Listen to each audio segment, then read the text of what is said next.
Coming up this week on the Markcast. Well, here we are. We've already done The Price is Right. Now just call me Howie Mandel. I'm OCD just like him. Today on the podcast, the CFL is having a quarterback crisis. Big deal or no big deal? Ladies, please.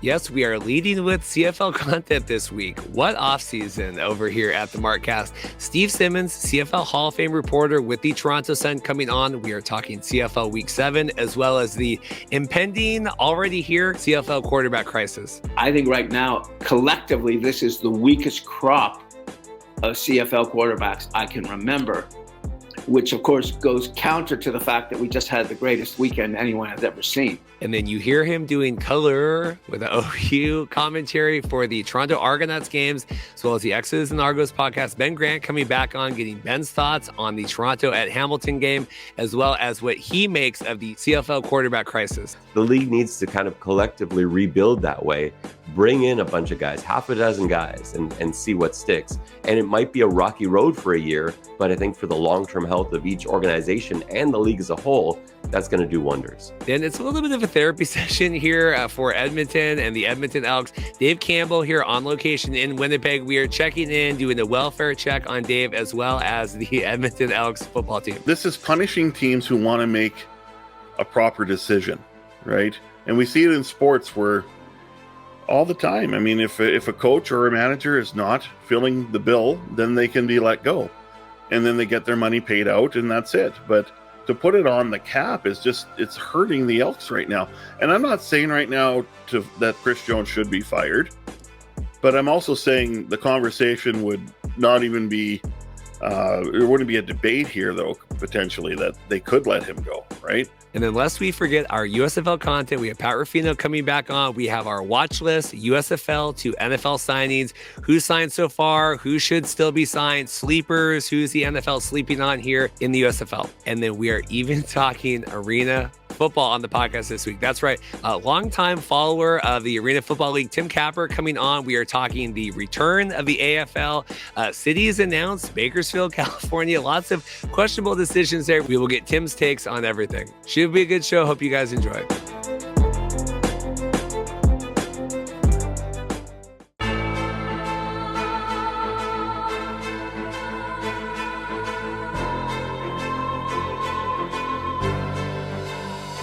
Hey guys, welcome to the Markcast. Reed here. Really eclectic show this week. I didn't really think I would do much this week. I've been working all week, filming at Amazon and filming at University of Washington right now while you're listening to this, most likely. But I ended up getting a lot of quality content coming on here. Steve Simmons had an article posted, and that got me thinking about talking with him. And then we had Ben Grant lined up already. I've been trying to get Dave on for a while, talking at the Edmonton Elks, but should be a good show today. Really eclectic. Like I said, what off season here, leading with CFL content, with the CFL quarterback crisis. We talked with Dave Daler about it. It was that a week or two ago. Time is kind of nebulous to me right now, but getting everyone's thoughts on that, right? Biggest, greatest weekend of CFL football ever. Led by Dustin Crum of all people. But is that sustainable, right? Is this something that we should be, happy and proud of? How are we attracting new quarterbacks up to the league and marketing them? And, Chad Kelly can't save the CFL by himself, kind of all of that stuff. And then hopefully it's not too windy out here. Pat Rifino coming back on. We did our all USFL list, and we've done Pat's time at the XFL St. Louis Showcase.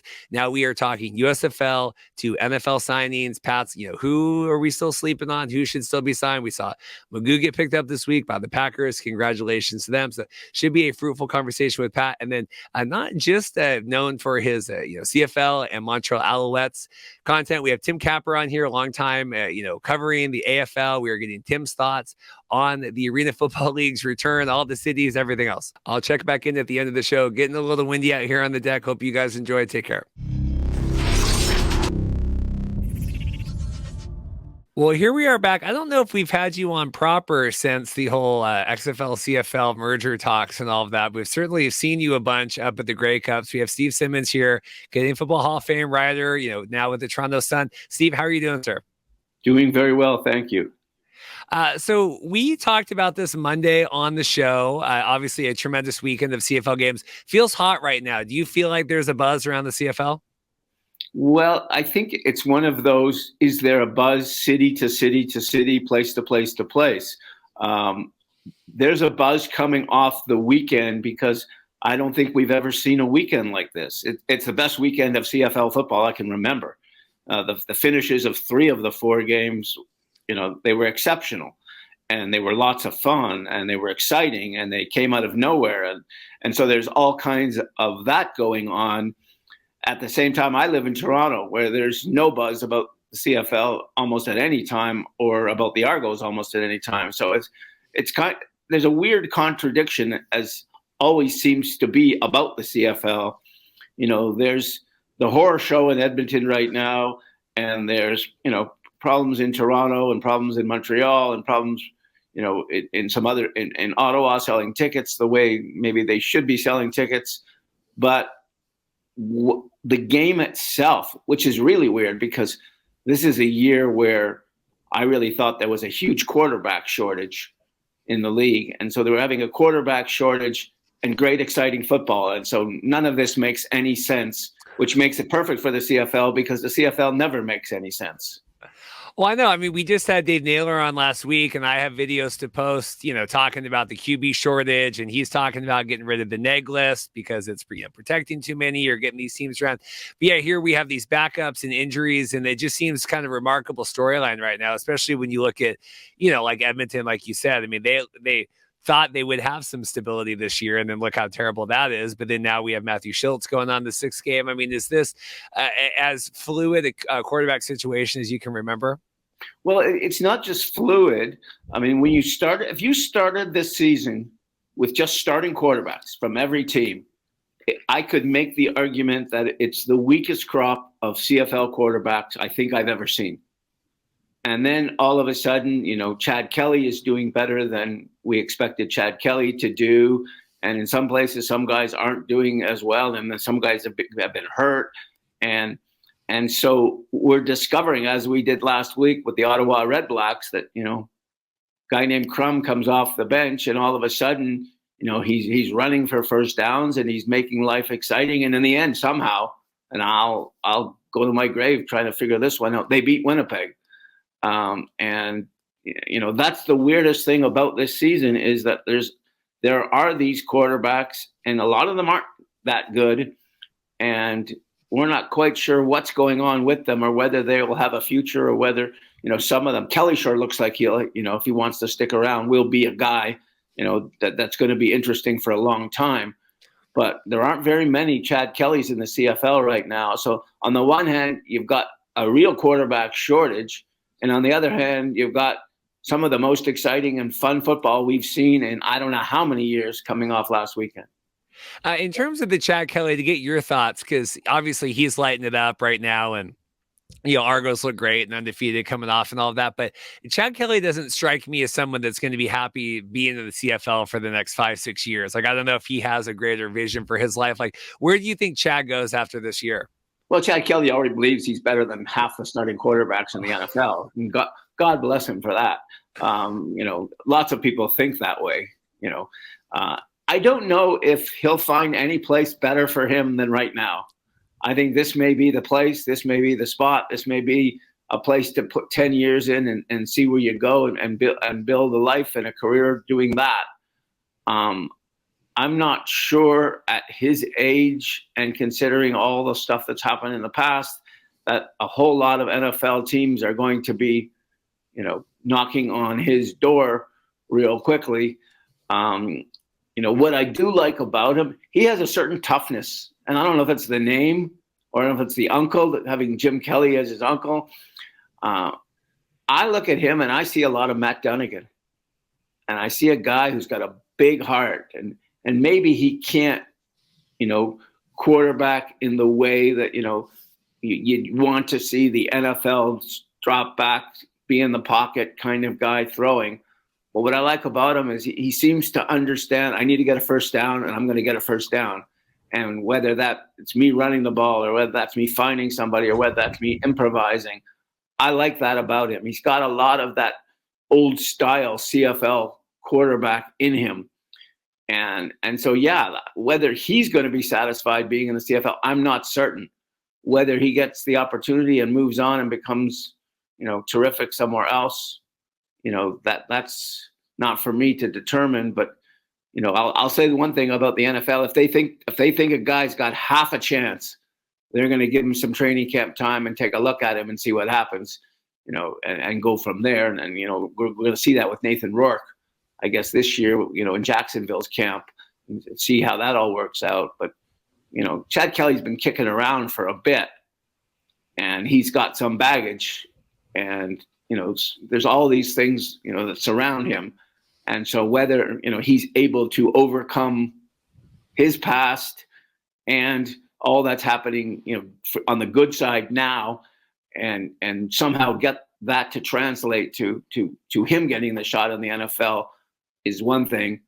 I can see him, if he chooses to say, this is where I want to be and this is where I want to play the rest of my career, I can see him being a CFL lifer, and a real good one. Well, that's the thing. I just don't know. Like you said, they're his verbosity kind of coming into the season and talking, and I don't know if that. I think that he could. It's a question of.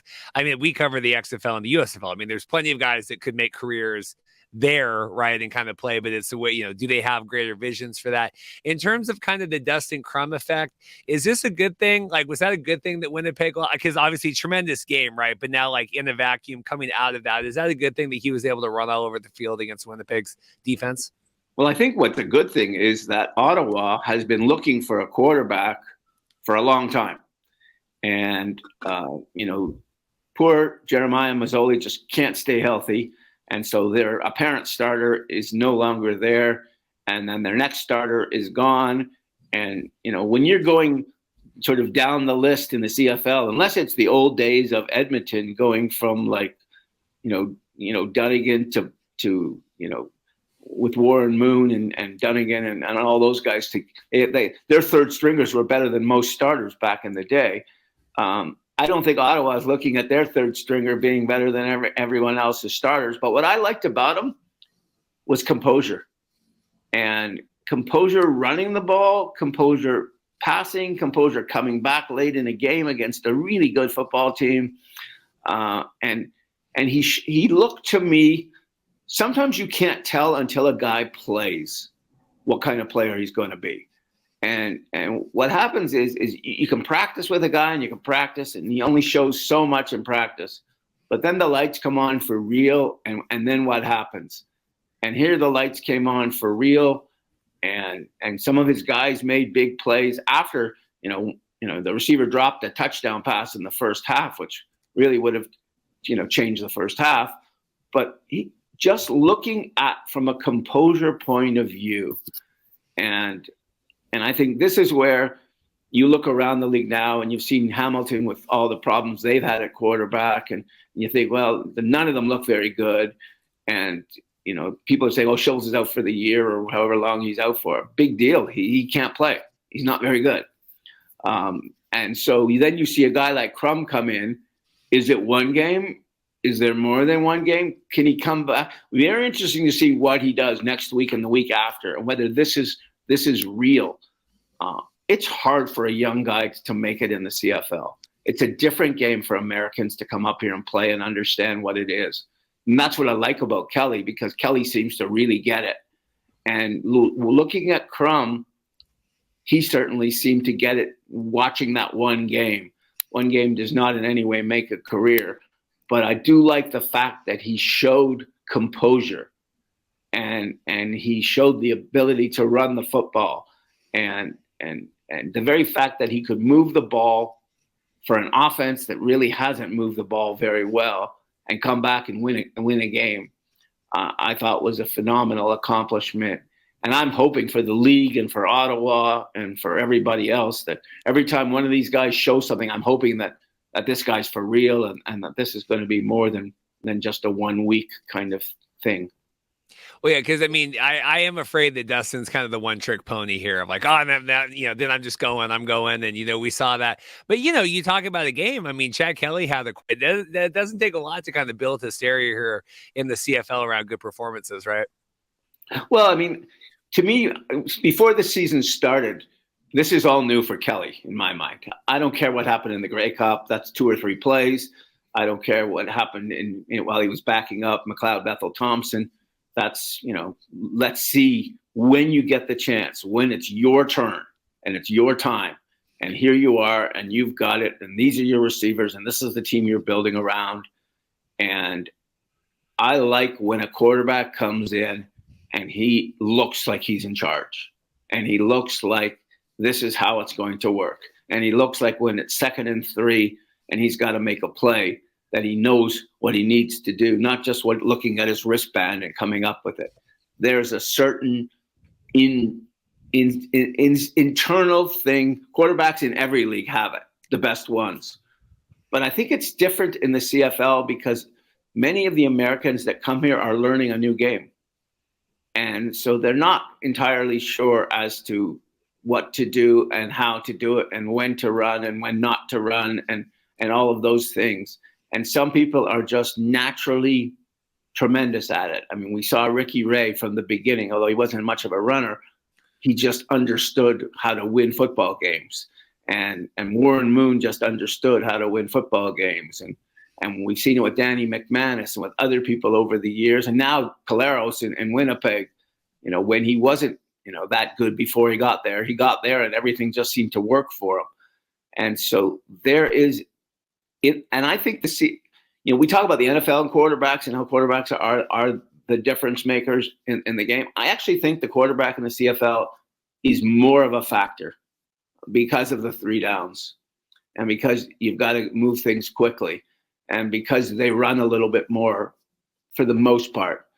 And so it's a question sometimes of so much as composure and understanding and protecting the football, not turning the ball over.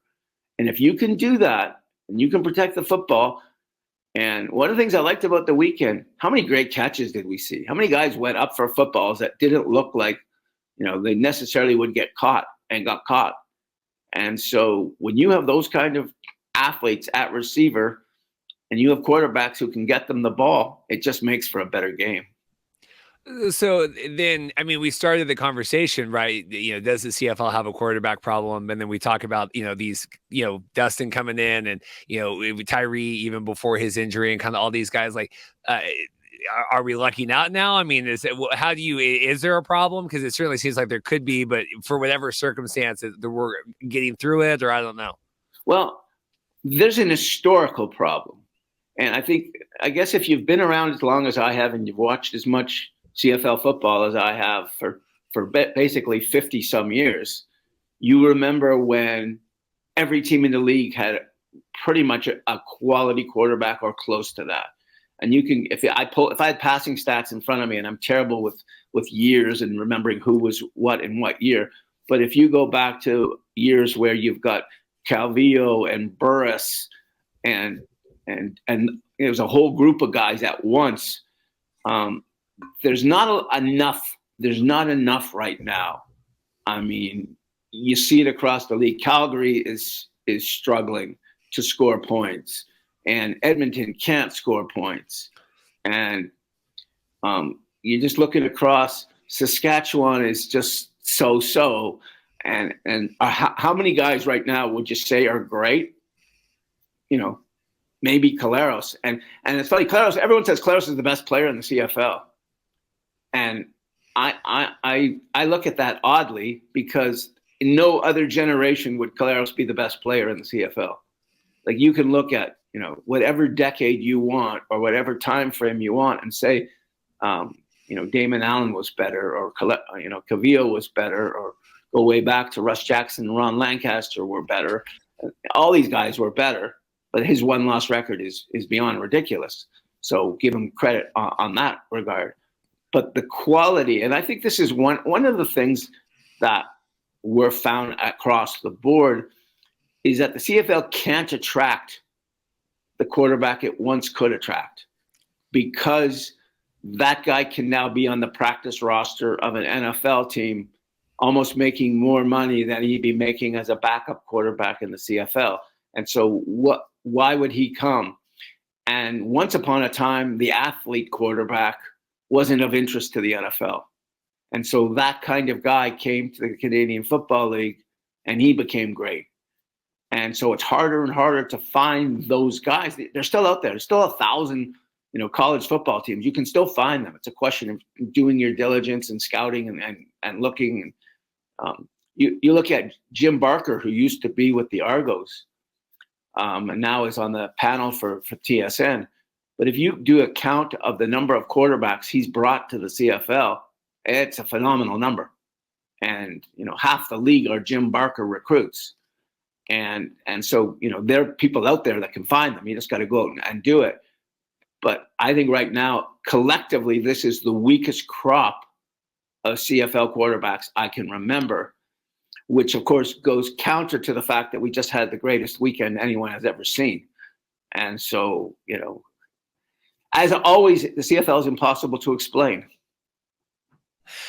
Is Mason Fine a acceptable backup solution here for Trevor Harris going down? Because obviously, if they were fine with Mason, they wouldn't have brought in Trevor Harris. Right? I mean, I get now we want to have a safe face there, but what do you make of Saskatchewan?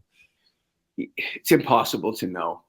Let's see him play. Let's see him play 2 or 3 games. We saw him play last year. We saw him. No, but let's see him play.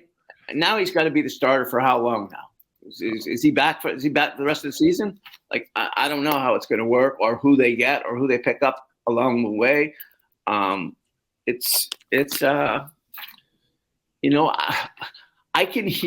watched Fajardo as a backup.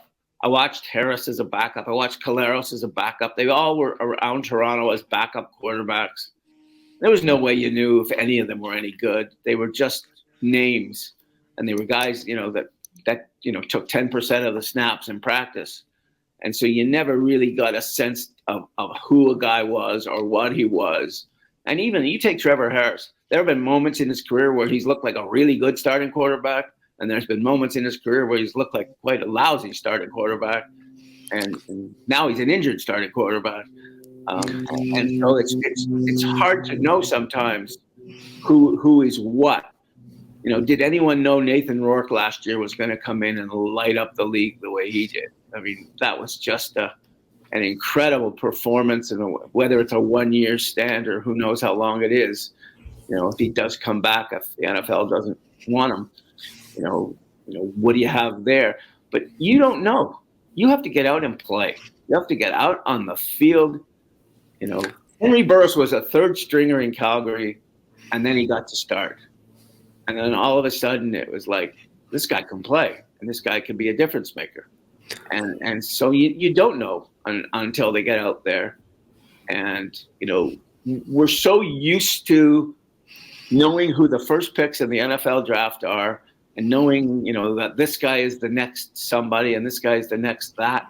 It doesn't work that way in the CFL because, the guys coming in from Idaho State or wherever it happens to be playing, and you never really saw him, and he wasn't anybody's top pick, and there is no draft number, when it comes to that. Even Chad Kelly this year, no one knew. He made a nice play in the Grey Cup. That's great. That's one play. And now he's the starter, and now he looks like, he looks to me much better than the previous guy that started. I like his game a lot more than McLeod Bethel Thompson. But until you do it, I'll take my job, for example. A lot of guys in the newspaper business want to be columnists. And they think, I'm a reporter, I'm going to be a pretty good columnist. I can be a pretty good columnist. And they can do it for a week or a month or, 2 months or whatever. But many of them can't. Many of them have to be what it is they are. And they go back to being reporters or whatever. And some of us 40 years later are able to still, carry it off. And I think playing quarterback's no different. Being a starter is a lot different than being a backup, and coming off the bench is a lot different than running every play and knowing the offense and knowing how to work with your coaches and how they're going to call the plays and whether they understand how to call the right plays for you. There's so many factors involved, but man for man, this, as I said, the strangest thing ever was, I don't remember a CFL weekend followed by an unbelievable Wimbledon. It was like one of these great sports weekends that you just saw, Sports doesn't get better than this on the weekend. And then you look back, big picture, you think, who are those guys? Who is Crump? Who is he? Can he play? We don't know. Let's find out next week. The reason why I brought you on, you had your article up here, and I got it pulled up. It's always, I always try and Steve's a big CFL hater or whatever, and you get because you're critical about things, and that's the way it is, right? You have to be to do your job and everything else. But here, positive and CFL numbers growing. What do you make TV numbers here? Hitting highs this year, kind of compared to the last couple of years. Well, I wasn't really comparing the numbers to other years. What I was trying to explain to people is that, especially in a city like Toronto, where everyone kind of shrugs about the Argos in the CFL, that they're doing 500,000+ a game, which is more than the MLS games do in the United States, which is more than NHL hockey games do in the United States. So here's a country 10 times the size of Canada, and the CFL is doing more, in some cases, almost twice the audience that soccer's doing. And everyone's talking about how, the soccer franchises are worth this much money, and MLS is growing, and Messi's just signed in MLS, and what are things going on there? Well, the reality is that in a country 10 times the size, more people watch the CFL. I mean, if you times that number by 10, that 500,000, you're talking five. I mean, it's not going to be 5 million, but I'm just saying, if you actually do the math and figure out size of country versus how many people watching, my point in what I was writing wasn't that these are great Canadian numbers for this year, although they are up 28% from the time the season started. The numbers have been pretty steady year after year after year with the league. They don't really go up a lot. They don't really go down a lot. But I was comparing it to the two American, things. And I was astounded when I did the research to find out that they're not even, like, the NHL on ESPN and TNT isn't even close to what the CFL does in Canada. And but you get this, there's this perception, and people are poo-pooing whatever. And, we entered all of this conversation with the XFL stuff, and the CFL's dying, all of this stuff. But, like you said, 500,000 watching, and a lot of those Sunday games have been doing good. And, I know it's kind of mixed bag with those Thursday. They're trying to experiment more with days of the week and with kind of having it more solidified matchup. But what does it say that you get all this negativity surrounding it, but it's still pulling in 500,000 a week? Well, it tells you, number one, there's a lot of old people in Canada. Number one, I'm 66 years old, and the CFL has been dying for virtually all of my life. I used to call it the existential football league because it exists, but it never grows. And the thing about it that's amazing is that it exists, and it more than exists if you're doing 500,000 people a game. In spite the fact that the league is pretty poorly run, and the league does not market players very well, and the league does not understand still that people are trying to gamble on this sport, which means you need statistics during games, which means, like, their ability to get simple things done is astoundingly horrible. Like, and people say, "Oh, you're a negative." Oh, first of all, I'm in the hall. I wouldn't be in the Hall of Fame if the people who voted me in thought I was negative. What I do more than I think anyone else in the country is I show more than one side of the picture. And that's how you have to look at it. There are a lot of problems in the CFL. There are a lot of things that need to be fixed. And this season, one of the worst things is their inability to have gambling statistics available while the games are going on. And it's astounding to me that in this time where a guy can sit at home and he can bet on how many yards, Kelly's going to pass for this week, or whether he's going to run for a touchdown, or whether Coxey's going to catch a touchdown pass, or whoever you're talking about, and you're going to bet on how many yards Schoen's going to get for Winnipeg, in a game, and you can't get that while the game's going on your screen. That's embarrassing. And so, yeah, there's all these things wrong about the league. There always is. But all the way, what makes it right all the way is that historically, even in bad years and down years, the football has always been somewhat decent. And so You may not know the players, you may not know their names, you may not know who they are each year, and they don't stay in the cities long enough, and there's no commitment to most franchises outside of Winnipeg right now. But that said, the football is the one thing that sort of keeps it working all the time. And it's not a question of being positive or negative when you say, why can't we get stats during the game? That's not positive or negative. That's bad business. Why aren't the Argos doing more to sell tickets? That's not positive or negative. That's bad business. Like there's different ways you can look at it. And so, but you have to explore all sides of the thing. And it's not someone is positive. I'll tell you one thing.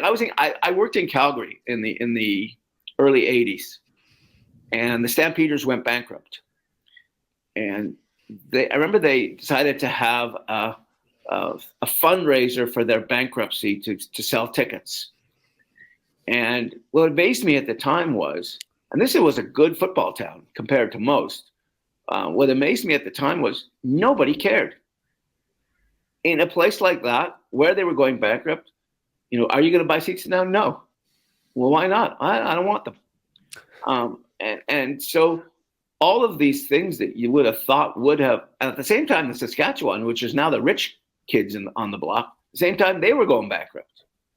And they had a telethon, I remember, to save the Rough Riders. And so the CFL is like cyclical, one time Hamilton is bankrupt, another time Toronto's bankrupt, another time Montreal is bankrupt, Calgary's been bankrupt, Saskatchewan's been bankrupt, Ottawa's been bankrupt. Everybody's been, almost outside of Edmonton and Winnipeg, I think pretty much everybody's been bankrupt at one time or another. And that's just the business of trying to keep football alive, and it's getting more and more challenging as it's getting harder and harder to get players. But we still see a weekend like we just saw, and you say, well, I can't wait for this week because I want to see how these guys play. So last thing for me here, do you so putting that all in, right, all of these problems are still drawing, whatever, do you sense CFL office, are they fine because, hey, look what we're doing, why put in this extra work if we're going to get whatever? Do you see them being complacent in that way? No, and this is the part that I don't understand. I really like Randy Ambrosie, the commissioner, and I have a great deal of regard for him. And one time in a while, I just want to shake him. Like, what is going on here? Why aren't you guys getting smarter? Why aren't you getting better? Why aren't you doing more marketing? Why aren't you getting, ethnic fans out to your games? Why aren't you fixing Toronto? The problems seem to never change. And even someone as smart as Randy is and as hopeful as he seems to be, you look at it and you say, there's so much more to be done here. Now, they don't have a lot of money. They never do. And they have to operate on lower budgets and things like that. But all that said, that doesn't give you an excuse to not have statistics available during game when professional gambling is now. I'm watching Wimbledon, and in the fifth set, they're flashing up FanDuel odds on what you can bet while the game is on. While the tennis championship is being played, you could be betting on who's going to win. And you see that on CFL, you see that on the screens in CFL. But if you're a props player and you're making a bet, you can't even find out during the game whether you won or lost. Like, today's world, that's inexcusable. Well, we go on our post Monday live streams. We go on, and you can't always trust the stats that are even on the game sheets. When we're doing the recaps on Monday, it's like, well, did he really have 5 tackles there? Like, you don't. It's not always even accurate day after. No, and again, in today's world, they signed that pretty large deal with that company Genius. You could argue that the company may be inappropriately named. I don't know exactly why this isn't working. I don't know how it's supposed to work. I'm not technically inclined, so I could say, I'll walk in tomorrow and fix your problem. But I can sit with my phone on any night and look at, I use the Score app. That's my go-to app.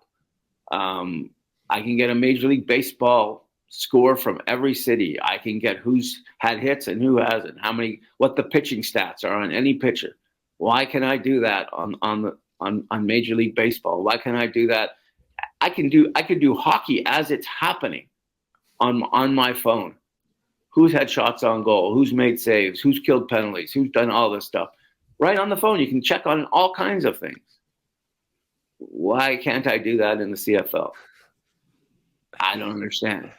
And that's one of, I don't know how many other problems you're going to, add on top of each other. So, you know what? Call me negative and call me, the sky is falling. I think there's certain things that you should be able to do just to account for today's business world. And that's all it is, as far as I'm concerned. Yeah, it's weird. I had my first interaction with the @CFL Twitter account this week. Steve, I've been covering the league now 3 years. I mean, that's certainly not the 50 plus years that you've been on this thing. And my first interaction with them was them stealing some of my content and repurposing it as their own. And I thought, this is wild that the first interaction I'm having, whoever runs that account, is after podcasting about your league every week for 3 years, is you stealing my content and then say, oh, we got it from someone else. Like, that makes it any better. So it's interesting.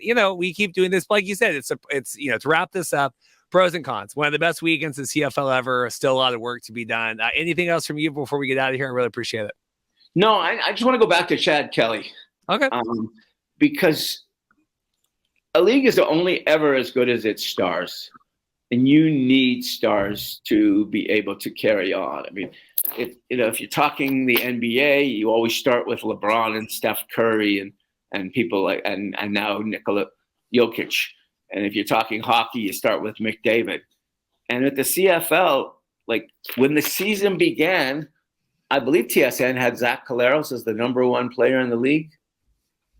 That's a bit of a problem for me, just because he's Zach Collaros. And he's not the kind of guy that you're going to, it's going to get you out of your seats. And so I'm hoping Chad Kelly is for real. And I'm hoping that this is a long-term commitment, because he might be one of these guys that can do it and can get you out of your seats and can run for a first down and can make a play that seems impossible. And I'm hoping that maybe, and this is the largest maybe of all, maybe he can get people in Toronto interested. I'm not sure that this can ever happen, but I'm saying maybe it could happen. Well, yeah, but like you said before, you need not one Chad Kelly, you need 7 or 8, right? I mean, you need to have, but it's a start. It's a start nonetheless on that. Well, I appreciate it, Steve, making the time today. Everything else here we'll see you up in Hamilton. Maybe we'll get you on again this season. I really appreciate your time. All right. Be well. Enjoy.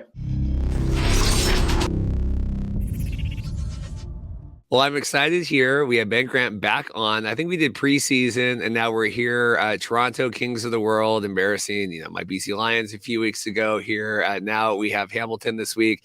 We're talking quarterbacks, everything else it is. Well, Ben, how are you doing? I'm doing great. Thanks for having me on again. It's great to be back. It's good. And we were talking before, but obviously kudos on your broadcast work here for the Argos games. How's that going so far? That's exciting for you since last week we spoke. Yeah, it's been awesome. It was always a dream of mine to get involved. I worked in radio years and years ago, but to be involved in a broadcast like that was a dream. And so to be able to do that with Mike Hogan as the play-by-play guy on TSN has been fantastic. So yeah, I've loved every second of it. Yeah, Mike's great. Obviously, friend of the show as well. So I was excited when I saw that come out. I thought, oh, good. Glad. And it's cool to see hardworking people and cool people get cool opportunities like that. And I think for the CFL, I think it's awesome. And obviously, you're the perfect person to do that. So really exciting to kind of have that happen. Yeah, no, thanks. It's worked out beautifully, and it's just a different way to watch the game too. So that's kind of been cool. Well, it's interesting here. So we're here. It's week 7 now, which is crazy here. Toronto had the bye. We've had 2 buys, all this stuff, but looking fantastic. Historically, how exceptional are the Argos playing right now? How good is this team?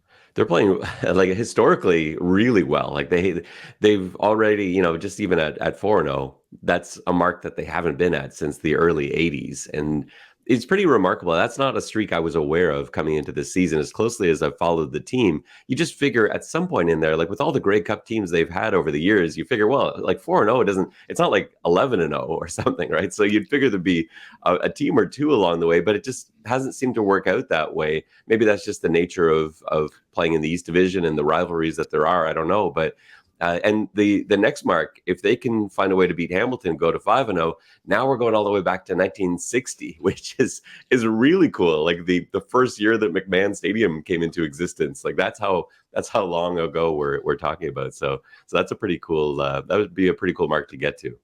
What do you attribute that to? I mean, obviously we have, mutual friend Mike Mitchell, and we talk a lot about, team building and like even going back to, I think when you came on for the draft this year and like, well, they're so deep, like they don't even, they're scouting guys or bringing in guys that are so deep that maybe they don't even worry about. Like, what do you attribute the Argos success to right now? It is mostly depth, but they're also getting great quarterback play. And that was a little bit of a wild card going in. I felt pretty good about it, just having watched Chad Kelly in practice all last year and having watched him through college too. Like I knew what he could do.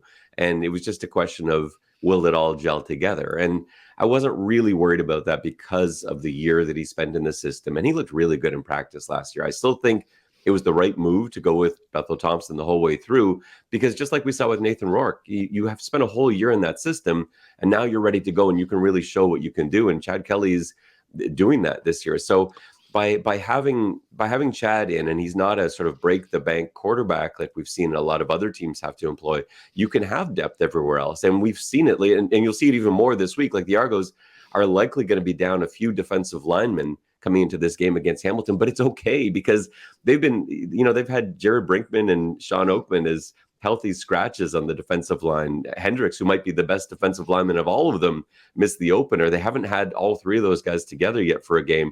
They may this week. We'll have to see how that works out on the depth chart when it comes out. But the depth is unbelievable, but you can't build quality depth in the CFL if you're spending $600,000 on your quarterback. So that's helped too. Yeah, it's kind of the Nathan Rourke last year where, hey, we can re-sign Lucky and bring in everyone, and we're paying Nathan basically nothing, and we're playing and kind of being able to surround him with a bunch of quality talent, right?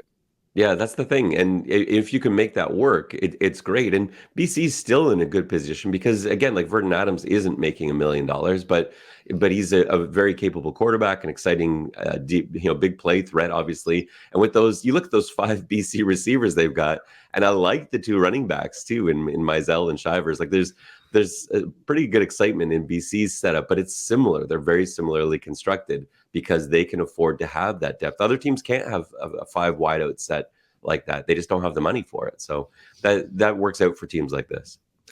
We've at least in the last, this has probably been brought up for a long time, but at least on our show the last couple of years, I think Farhan was talking about it as well, like making some sort of quarterback, maybe we pay them differently or have it so that you're able to do this, because we're seeing now, and we've got the Dustin Crum effect going on, and Bo, we went all in on Bo with Hamilton, and that we're kind of struggling. Like these teams where if you do have to pay your quarterback respectable money, then you're not able to build around them in that same way. I mean, what do you think just kind of historically here looking and moving forward for the CFL?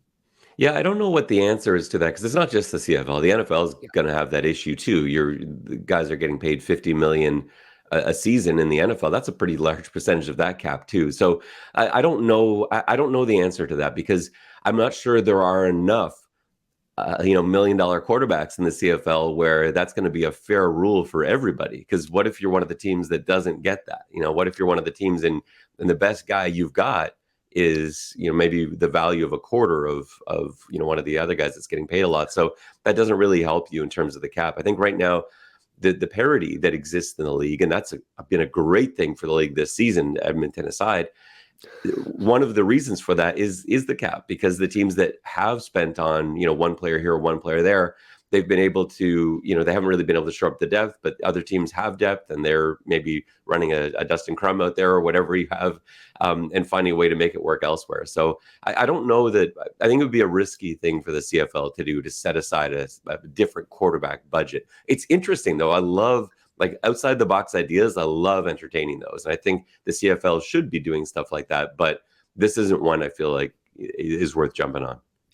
So then what do you make then? Because this was, widely considered, greatest CFL weekend in a long time. And, even looking on paper, you're like, Winnipeg and Ottawa, like, I don't know if that's going to be whatever. And, Calgary and Saskatchewan, they always seem to kind of deliver, but it didn't, on paper, it wasn't looking like this is going to be crazy. To have this great weekend, led by Dustin Crum and Mason Fine and everything else, like, it's a good thing for the league, but long term, like, you're not going to have, I don't know if you're going to have that sustainable play every weekend with kind of these backup quarterbacks. Yeah, it is an issue, and I think we'll get a better picture as to who Dustin Crum actually is over the next couple of weeks. If you look back at the Winnipeg game, I don't think Crum actually played that well for most of it. He had a really nice fourth quarter, a pretty good second half, and obviously had those highlight runs to end regulation and then to win it in overtime. Like, those were unquestionably highlight superstar moments. But you look back through the rest of the game, he's still a little bit jumpy in the pocket. He runs a little too early, I think. And now that there's more film on him, teams are going to start adjusting to that. I think Calgary's going to dominate the game against Ottawa this week, because I think just having that extra film, it's going to force him to, as all great quarterbacks are forced to at some point, prove to us that you can do this. We've seen you do this, but what do you do when we make you do the thing you're worst at? How good are you now? And some guys are able to excel and still succeed. We'll see what Dustin Crum is. I think he's going to have trouble this week. And that's not saying that he can't go forward as a great quarterback in this league, but I think this is the week he'll find some of those stumbling blocks and have to find a way to overcome those. Well, yeah, you always get that backup quarterback bump, when you come in and, they don't have the tape or what's going on. And, we're preparing all week for whatever. And then you come in, and it's just interesting to me, because I think Hodge had a tweet where it's like, the Winnipeg's defense wasn't prepared. Like, they didn't. I'm like, he's doing the same thing he did last week. It is kind of this unscheduled scrambling and running, and he looks very good at that. But I had in the first half, I had written down, Crum is crummy. Like, I don't really know how we feel about this, but in terms of Chad Kelly, like you said, coming in, living a year here under McLeod, doing that here, obviously Dustin not doing that, and Taylor Wright coming in for Hamilton and not doing that. We have these guys now. So what do you, in terms of getting these new quarterbacks up to speed, because I keep hearing, it's a 2-3 year learning curve process for the CFL. Like, what do you do for these guys that aren't able to do like Chad Kelly did and kind of live through it for a year? Yeah, and I don't know. It's a really tough position. Like, we'll see what Powell can produce for Hamilton this week, but it's a lot to ask of a guy that was sort of a borderline, roster piece. Going back to preseason, like, no one was coming into this season thinking, well, Hamilton's going to have to rely heavily on Taylor Powell. That's just not. I think even most Tiger Cats fans probably had no idea who that was, and a guy like that, he may, again, just like Crum, like, he may turn into something, but we don't know. Like, I just, even preparing for that game this week, I was like, where do I even start watching film on this guy? And so I went back and watched some was it Eastern Michigan and some Troy games, and just to try and get a feel for who this guy is and how do you integrate that into the system. And I know Coach Dinwiddie talked about going back to watch some preseason tape, and that was sort of, I guess, and also going back to last year when they had to put in other quarterbacks into a similar situation, and that's how they're kind of preparing for this game. It will give those guys a little bit of that boost, like you said, but it doesn't last long. That magic wears off after a game or two, and then you're stuck without that year in the system, without that year in the league, an extra defender out there, and all the stuff that you've been doing since you're 6 years old doesn't make sense, because suddenly there's another DB standing there in your cover six, and you don't know where to throw the football. So there's no shortcut around that. And so what we're left with, if the league has to go forward with a lot of guys like Powell and like Crum and whoever else we're starting around the league, there are going to be some games where they're just not pretty. And last week was fantastic. I know ratings were great. The games were super exciting. Every single one of them came down to the wire. But they need a little bit more stability, because even guys like Jake Mayer in Calgary, who looked really good at times last season, He hasn't really, I don't know if we can definitely say, well, he's a quarterback of the future in this league either, because sometimes after what happens instead is you're in the system or you're starting, instead of that giving you a boost and sort of saying, well, now I've had time and now I've arrived. It also gives defensive coordinators a year's worth of film. And if they can take away all the stuff that you're good at, then yeah, you're going to have some games that don't look so great either. So yeah, I don't know. I don't think there's a quick fix for this, but it is a problem. I think the thing is, when you don't have that sort of quarterback depth in the league, you just have to find a way to keep quarterbacks healthy. And that hasn't happened at all in the CFL this year. It seems like every starting quarterback almost has gone down at some point. So that's something they're keeping their fingers crossed with, because you just can't afford to lose any more quarterbacks in this football league. I'm so glad it was Taylor Powell. It's been a really long week. I'm like, what was that kid's name? Taylor Powell. I'm trying to remember here. I'm gonna think early here on the West Coast. Because Mayer looked like the prince that was promised. I mean, he came in and we talked to him preseason, I guess last year, and I said, I want to put my, hitch my wagon to your ride, and this is. He's looked kind of mediocre. What do you attribute? Because we'll do more here, Hamilton, Toronto, I promise. But what do you attribute Calgary's kind of stumblings right now? Is it just Mayer? Is it kind of the injuries there for their receivers? Well, certainly injuries don't help, but they've had a lot of turnover on that team too. And every single season over the last 5 years, it's like, well, Calgary's lost a lot of pieces. I don't know how they're going to be, and they've been fine pretty much every year. But there is a point where you've just lost too many pieces now. And I'm not saying that's happened to Calgary, because they looked pretty good last week, and I think they're probably going to win again this week, and they'll be back in the mix before you know it. But yeah, it's dangerous when you start losing pieces and have injuries on top of that. And the receiving core, I don't think, is exactly what we thought it would be. And then you kind of look at where they're getting success from. It just feels to me like when I watch Calgary on offense, I feel like I'm watching a lot of slants. It's just a lot of the same short passes, and it's tough. As again, someone that's covered the Argos for the last few years, I know what it's like watching a team have to matriculate their way down the football field. It's hard in 3-down football, because one mistake and suddenly, well, there goes our plan for this drive. And so, and that's, obviously that's changed this year in Toronto with a lot more deep balls and stuff. But yeah, Calgary's going through an offensive game plan every week that requires them to complete a high percentage of passes and to have success in the run game. And if any of those falters or you get a holding penalty, that's it for the drive. And I don't think Mayer has shown enough consistency in the sort of middle levels and deeper levels of the field, not to rely on, but just to stretch the defense out. Because what you're seeing when guys play against Calgary now, everyone's creeping right in. You're not getting huge cushions on the outside. And so it's making the problem an even more serious one. Yeah, it's not good there. It's interesting. Yeah, I think, Ottawa coming in there, I don't know. I have a feeling that, like you said, that they're probably going to have a little bounce back here. In terms of just to round out the quarterback here, Trevor going down, Mazzoli going down. I don't know if Trevor ever takes another snap. I mean, I'm 37. I couldn't imagine coming back and playing professional football again, a year later of doing that. Mazzoli and all, we're in for a really big awakening here next year, kind of depending how everything pans out. What do you obviously this is next season, but looking forward here, it could be a big turnover across the league. And Bo, I mean, God knows what Bo ends up doing. Yeah, I know. And it could be, and you're right. And who will the stars be? Who are people going to tie their team to and tie their hopes to? I think what you're going to see in a few different situations next season is something like what we just talked about off the top with Toronto and with BC, where you've got at least with a lesser known quarterback and a less experienced quarterback, at least you can stockpile everywhere else. At least you can build depth. And it doesn't always work. Look at Edmonton. They didn't invest a ton of money in quarterback and tried to make up for it elsewhere. And that has obviously that's failed colossally for a number of different reasons. But yeah, that may be what it is. Now, I will say I'd really, really strongly expect to see Trevor Harris back again next season. I really think we'll see one more. It's when that injury happened, I thought the same as you. That might be it.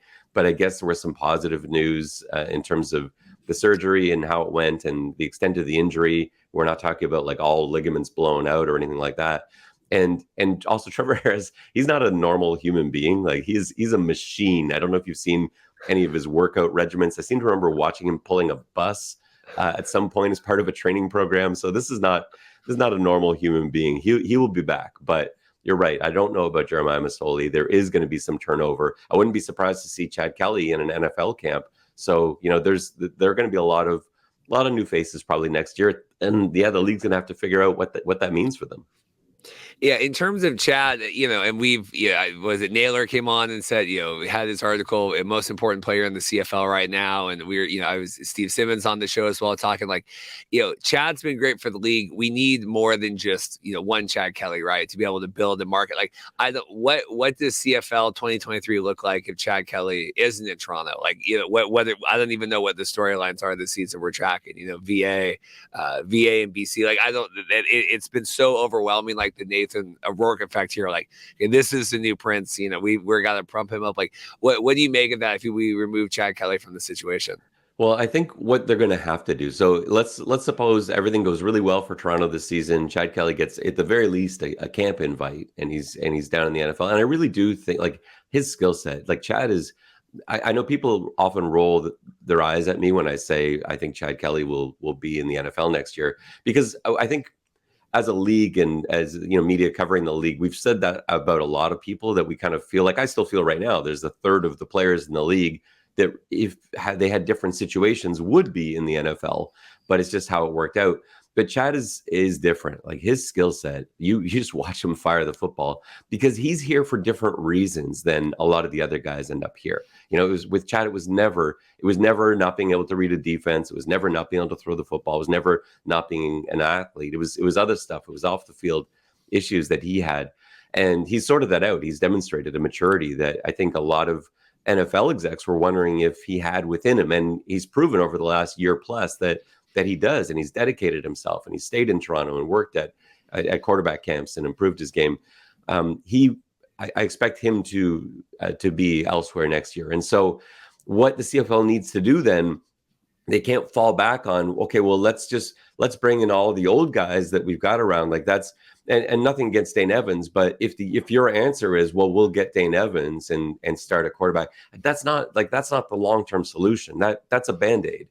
And what they need to do instead is you've got to start digging, and the scouting department's got to go and find guys that we can rely on now. Let's bring in 6 or 7 guys from Sunbelt and WAC and like the old conferences that produce some CFL stars, and let's see what we've got here, because there's some great talent, guys that never really, for whatever reason, they're missing one measurable, and that's going to take them away from really ever being an NFL star. Doesn't mean you can't be hugely successful. Look at most of the quarterbacks that have been successful in the CFL. They're not guys that were highly touted out of college. They're guys from all over the place. And so the league needs to kind of collectively rebuild that way, bring in a bunch of guys, half a dozen guys, and see what sticks. And it might be a rocky road for a year, but I think for the long-term health of each organization and the league as a whole, that's going to do wonders. Yeah, and you got these 2 other pesky spring leagues here now, and they're gobbling up players. It's true.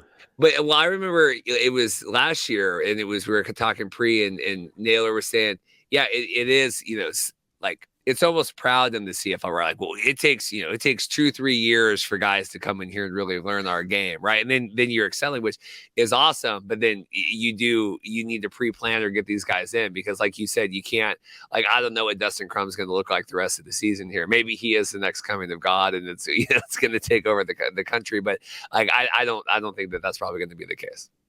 Yeah, it's just the CFL game is different, and I think Canadians do see it as a point of pride that it's a difficult game to master, but it's really just because it's a different game. And I don't think it's the size of the ball necessarily. There haven't been that many quarterbacks. I know the only one I've heard speak about that was Zach Taylor, head coach of the Cincinnati Bengals. He was the backup in Winnipeg behind Ryan Dinwiddie and others, and he talked about the first time he grabbed a CFL football, the very first practice, he said, like right away, he immediately knew, he's like, I'm not going to make it in this league, because he had small hands, and just that little bit bigger that the ball was too much for him. But it's pretty rare to hear something like that. For most of the guys, the reason it takes so long as a quarterback is the width of the field and the 12th defender. And those two things go against you. You try and equate it to like other things. It's really hard to come up with a comparable analysis. To me, the most accurate thing I've found is, imagine you've lived in the same place for 20 years and suddenly there's an extra stair on your stairs and you're running down the stairs in the morning late for work. You're going to fall on your face a lot because for years you've been running down those stairs and it's been the exact same number. And you're trying to do that without thinking because you can't think about it when you're back there in the pocket. You can't, there's no time to think, right? It's just instinct. You're like, oh, this guy's here, that means this, but it doesn't anymore. And so it takes time. And like you said, back to how you fix that, there's no shortcut. So some teams are going to have to just sort of bite the bullet for a season at least, while they try and find a long-term solution. But that can be exciting too, though. Like I get excited about that. Bringing guys like Nick Tiano was a guy I was really excited about last year, not because I thought he was going to get on the field, but I watched his Chattanooga film and I'm like, this guy can play football. Now, it didn't work for him in the CFL, and I'm not sure it worked for him in any other league to this point either. But that's an exciting process. Just because it didn't work didn't mean it's not exciting to watch guys like that come in and play, because these are anyone that's playing quarterback in D1 or D2 football. These are great athletes. These are exceptional quarterbacks. It's just there's like 6 guys in the world who are actually really good at it. So it's tough to find who those guys are sometimes. I can't remember who it was here in the last week or so. We were talking. I can't remember who. I wish I could credit that. The XFL, they've got Jordan Palmer coming in right here. And we're bringing in all these guys. Do something in the CFL with that. Let's bring in, and I know it's different because the XFL and it's like, single entity, and, we're trying to league build right now versus obviously these teams are competing, but, bring, like you said, bring a dozen guys up, have someone work with them. Like, here, let's kind of get going on these rules and the differences and all that. Like, I don't know if that's any even reasonable solution, but at least it's, there's no ideas and bad ideas and brainstorming, but like, let's try to cultivate some of this versus protection of, no, our league is so much more challenging. Yeah, that's interesting. Yeah, and I think, we're a few steps ahead here, but I'm thinking about like you make that into a show or whatever else and follow those guys week to week. Like Jordan Palmer is a great personality for that. You could see that Jordan Palmer's career wasn't great in the NFL.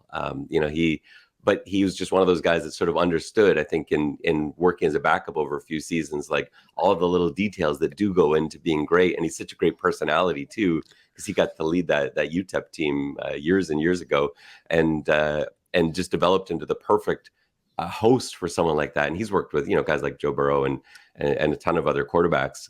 But you find a personality like that, like the CFL equivalent of whoever that is. But they need to be. I think you need to have them be sort of a personality too, not just a quarterback whisperer. And you can really make that into something and bring up a bunch of guys who are excited to work with this individual and have some sort of CFL, camp style thing, integration. I don't know. I'm thinking, I'm excited by these ideas. I love this stuff. I don't know how to make it work. I don't know if there's any money to make something like that work, but I know there isn't. And so I don't know how that happens, but yeah, there's thinking outside the box is a great first step in solving a potential problem that we've identified for next season. Well, was it Randy Chevier or whatever kept, we've having they got the quarterback show here on Netflix right now, right? It's like, how do we do the CFL equivalent of that? Like, well, here you go, bring in the panel, have Dunnigan yell at them and have whoever yell at them, maybe Dinwiddie can be a part of it in the offseason, whatever. Before we get out, this game coming up, Toronto did not make Vernon Adams look particularly good with his 6 interceptions here. I'm scared for Hamilton here coming in with Toronto. What do you make of the actual matchup this weekend? I think Hamilton is going to be hard pressed to score points. Anything can happen. We've seen games at Tim Hortons Field and Ivor Wynne before that, where Toronto Hamilton sometimes doesn't matter who the better team is, because it's just a different, it's like any rivalry, right? It doesn't matter how someone's season is going. UNC Duke, it's just going to be fireworks. That's just how it's going to be. Michigan, Ohio State, you never know. But I just don't, when I'm trying to envision how each drive is going to go for the Tiger Cats, I don't see how they're going to put up a lot of points. And so I think it's going to take an astonishingly good defensive performance from Hamilton to be able to make this a ball game, because I really don't see the Ticats getting more than a touchdown or so offensively. And so can they, with a touchdown and a couple field goals, pull out a win? It's possible, but I don't know. Toronto's offenses look so good that they're still leading the league in rushing. before we even get to the Chad Kelly part of that. And of course, Chad Kelly contributes to that lead in rushing, not for his own legs necessarily, but because teams are having to legitimately back way off. And linebackers kind of have to stay pinned too, because he's a little bit of a threat to run. And so that just opens things up even further. And as good as Hamilton's defense is, and I really like their defense, I just don't know that they're going to be able to hold Toronto to like 14 points. And I think that's what they're going to need to do in order to win this game. So I see it as a blowout, but I've been made to look foolish many times before, including last week. So we'll see. Well, what is it? They had the stat, Argos, it's like 35 whatever points per game here. I mean, they can certainly score right now. There's no lack of that. I mean, even in the BC game with all that, BC, and that was still a, very high scoring game, both sides of the ball there. But yeah, I mean, Toronto can lock it down, and also they can run it up on you right now. And I see Chad going in there and having a little big gusto energy kind of taking over. Yeah, no, he could. He loves to get into that kind of environment too. Like the Ticats rivalry is not lost on him. He understands the significance of this. And I think what's kind of cool about Coach Dinwiddie's philosophy is, and it's one thing to say it, but to actually see the players buy into it. The 1-0 philosophy. They had 1-0 written on their Grey Cup rings last year because that was the philosophy each week, is we're going to go 1-0 this week. And everything else is put aside, and we have tunnel vision on this week's game. And so every game of the season, if you actually legitimately buy into that, it's not easy to do, but if you do as a team, then suddenly this game coming up, no matter who it's against, is the most important thing in the world. And you're treating it like the Grey Cup. And so you're going to get that from Chad Kelly. He's going to be fired up coming out of the tunnel, looking to play. He didn't, in the preseason game in Hamilton, he was supposed to play, didn't get into that game. So he hasn't had a chance to go out in front of that crowd. And that's a really interesting one for Argos players to get out in front, because it's like no other in the CFL. There's this, that rivalry hatred, right? So I think he'll be pretty fired up. Yeah, it's interesting because I don't know the dynamics of all these cities till we go, and we were lucky enough to go to the Hamilton, Grey Cup 2 years ago, and it's very much like the kind of Seattle, Tacoma, or whatever we have here, where it's like the second city, and Hamilton's a lot bigger than Tacoma, but you're always kind of in the shadow there. Okay, we got Toronto, and we're kind of the industrial, so it's interesting. I like it, and I like there was good tailgates there we got to hang out at, but it was cool, once you're there, you kind of get it and why you have a little bit of that rivalry. And so it makes sense now from kind of, geographical and economic and kind of socially and everything else, even along with the football. So. Yeah, everything about it. And it's in the stadium's in the middle of a neighborhood, which I love. I think that's the coolest thing. Like, you're parking in people's driveways and, for $5 or $10, and it's got a sort of American college feel that way. You go to the big house in Michigan, you're paying $10 to park in someone's driveway. It's just kind of how it is. But there's not a lot of CFL stadiums like that where they're right in the middle of a neighborhood that way. And you're sitting there and you're looking over and you see the factories and the smokestacks and everything else. And Toronto obviously has a very different vibe to it. And so, yeah, that rivalry it's in so many different things, from the clashing color schemes to the argument as to who's the oldest team in the CFL or whatever it is, to having played against each other 7 times a season over the last several decades. It's perfect for it. So everything from the proximity to the league setup to the style of cities that they are and kind of who they represent, it's a perfect rivalry. It's got to be one of the best rivalries in professional sports. It just doesn't get the spotlight that some of the big American ones do. Well, Ben, I appreciate it. I appreciate you making the time this week. I know you're busy running out of town here for the weekend, and so I appreciate that we could get this going. And my work schedule's been all over the place, so I'm glad we can make it work. Talking to Argos, and good luck with everything else you have going on this season. Thanks so much for having me on. I love doing this with you. Well, Dave, when your first CFL preseason game of the year got delayed by like 3 hours because of wildfire smoke, did you ever think like this might not be my season? I was just thinking about that. Maybe I should have. I don't know. It's crazy.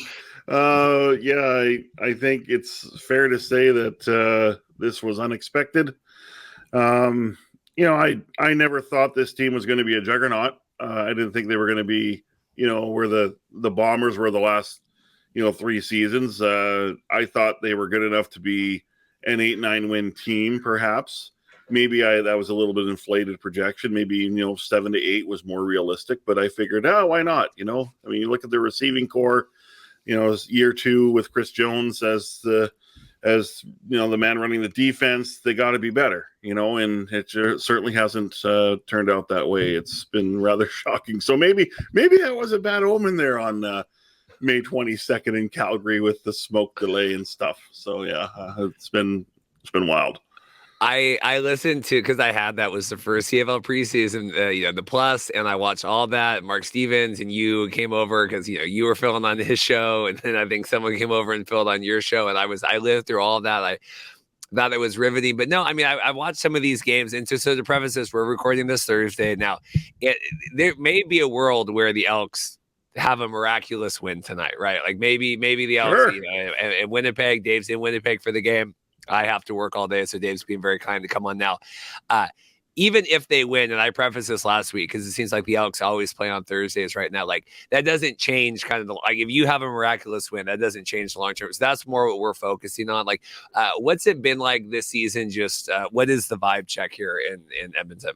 Well, obviously in training camp, everyone's optimistic, everyone's excited, everyone in the league is 0-0, right? So you look at the moves of the Elks made in the offseason with Eugene Lewis coming over and Stephen Dunbar and Kyron Moore, and even on defense, you look at Luches Purefoy and AC Leonard, and just the core that they brought back as well, led by Taylor Cornelius and an offensive line that they're trying to grow with, and with some key starters back on defense with Niles Morgan and Jamin Pelly and Jake Seresna and Adam Konar and those type of players. And, hopefully Aaron Grimes was coming back healthy and Ed Gainey's here for some veteran presence. And game 1 was, it was great to see 32,000 at Commonwealth. It was almost to the point, I don't want to sound sappy here, but it was almost brought a tear to my eye because it's been a rough, it was a rough year in 22 and a rough year in 21. And then they can't score 3 times from the 1. And then they lose the game against the Riders late in the 4th quarter. So that, that's kind of been a bad setup for the rest of the season so far. And now their injury issues to those key veterans are rearing their ugly head. It's a team that is not very confident when they play. And when a negative play happens, they have a hard time getting over it and flushing it and moving on. They've had some good moments, but they have some good players, but they're not a team. They're far from a team right now. A team that I do believe, though, that during the week they put in the work. They are enthusiastic and energetic. Maybe that's what you get with a young football team. But then on game day, boy, it doesn't transfer over. And the coaching staff, led by Chris Jones, have not done a good enough job, I think, in game situations, and they're far from being coached well enough as well. So there's some reasons for that, I think, as well. It's been tough. The noise is loud around the team. Of course, they want to get rid of Chris Jones and everyone else, and you can't because of the football operations cap, which we could maybe get into. It feels like it's another get through year or ride it out year, which is unfortunate. And you look at the stands, and it's sad. It's very sad to see, but there's a lot of frustrated people in Edmonton, and I can't blame them. I can't blame them for being frustrated and angry that this season looks like it's very much lost, and we're only 6 games in. It's just, and obviously I'm as far on the outside as you can be here, especially being however many thousand miles in Seattle. But we had the Elizondo stuff, and okay, that we got to get rid, and now we're bringing in Jones, and we got to change the culture and all of that, and Chris Jones and winning culture and all of that. Why hasn't this translated here? Because everyone says, well, you got to give him time, and now we've gone through time now. That's a good question. I don't know. I think the quarterback issue is a big one. If you don't have a quality quarterback, you're going to struggle. And sadly for Taylor Cornelius, who, I really like as a person, I like his story. He's got the skill set that makes you salivate. And unfortunately, he just cannot put a solid stretch of games consistently together. And that's been unfortunate. And you look at the last couple of years, they've gone to Nick Arbuckle to start, and they've gone to Trey Ford, who sadly got hurt, and now he's not getting the opportunity. Jarrett Dagey, and there's been Kyle Oxley for a little bit, and they go back to Taylor Cornelius because I think in a lot of ways they have to, because they basically guaranteed him a roster spot for next season because they guaranteed half of his contract for year 2.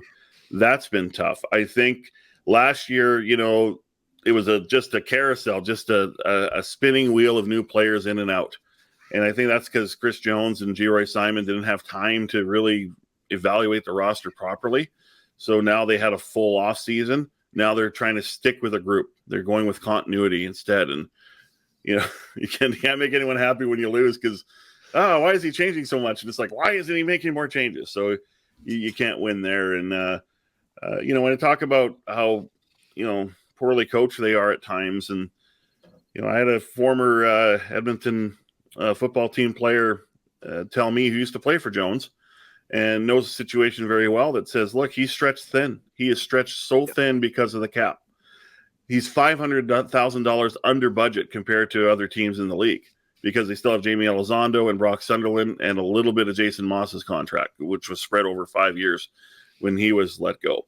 So this former player said to me, Dave, quite frankly, he is deferring to his assistant coaches because he has to.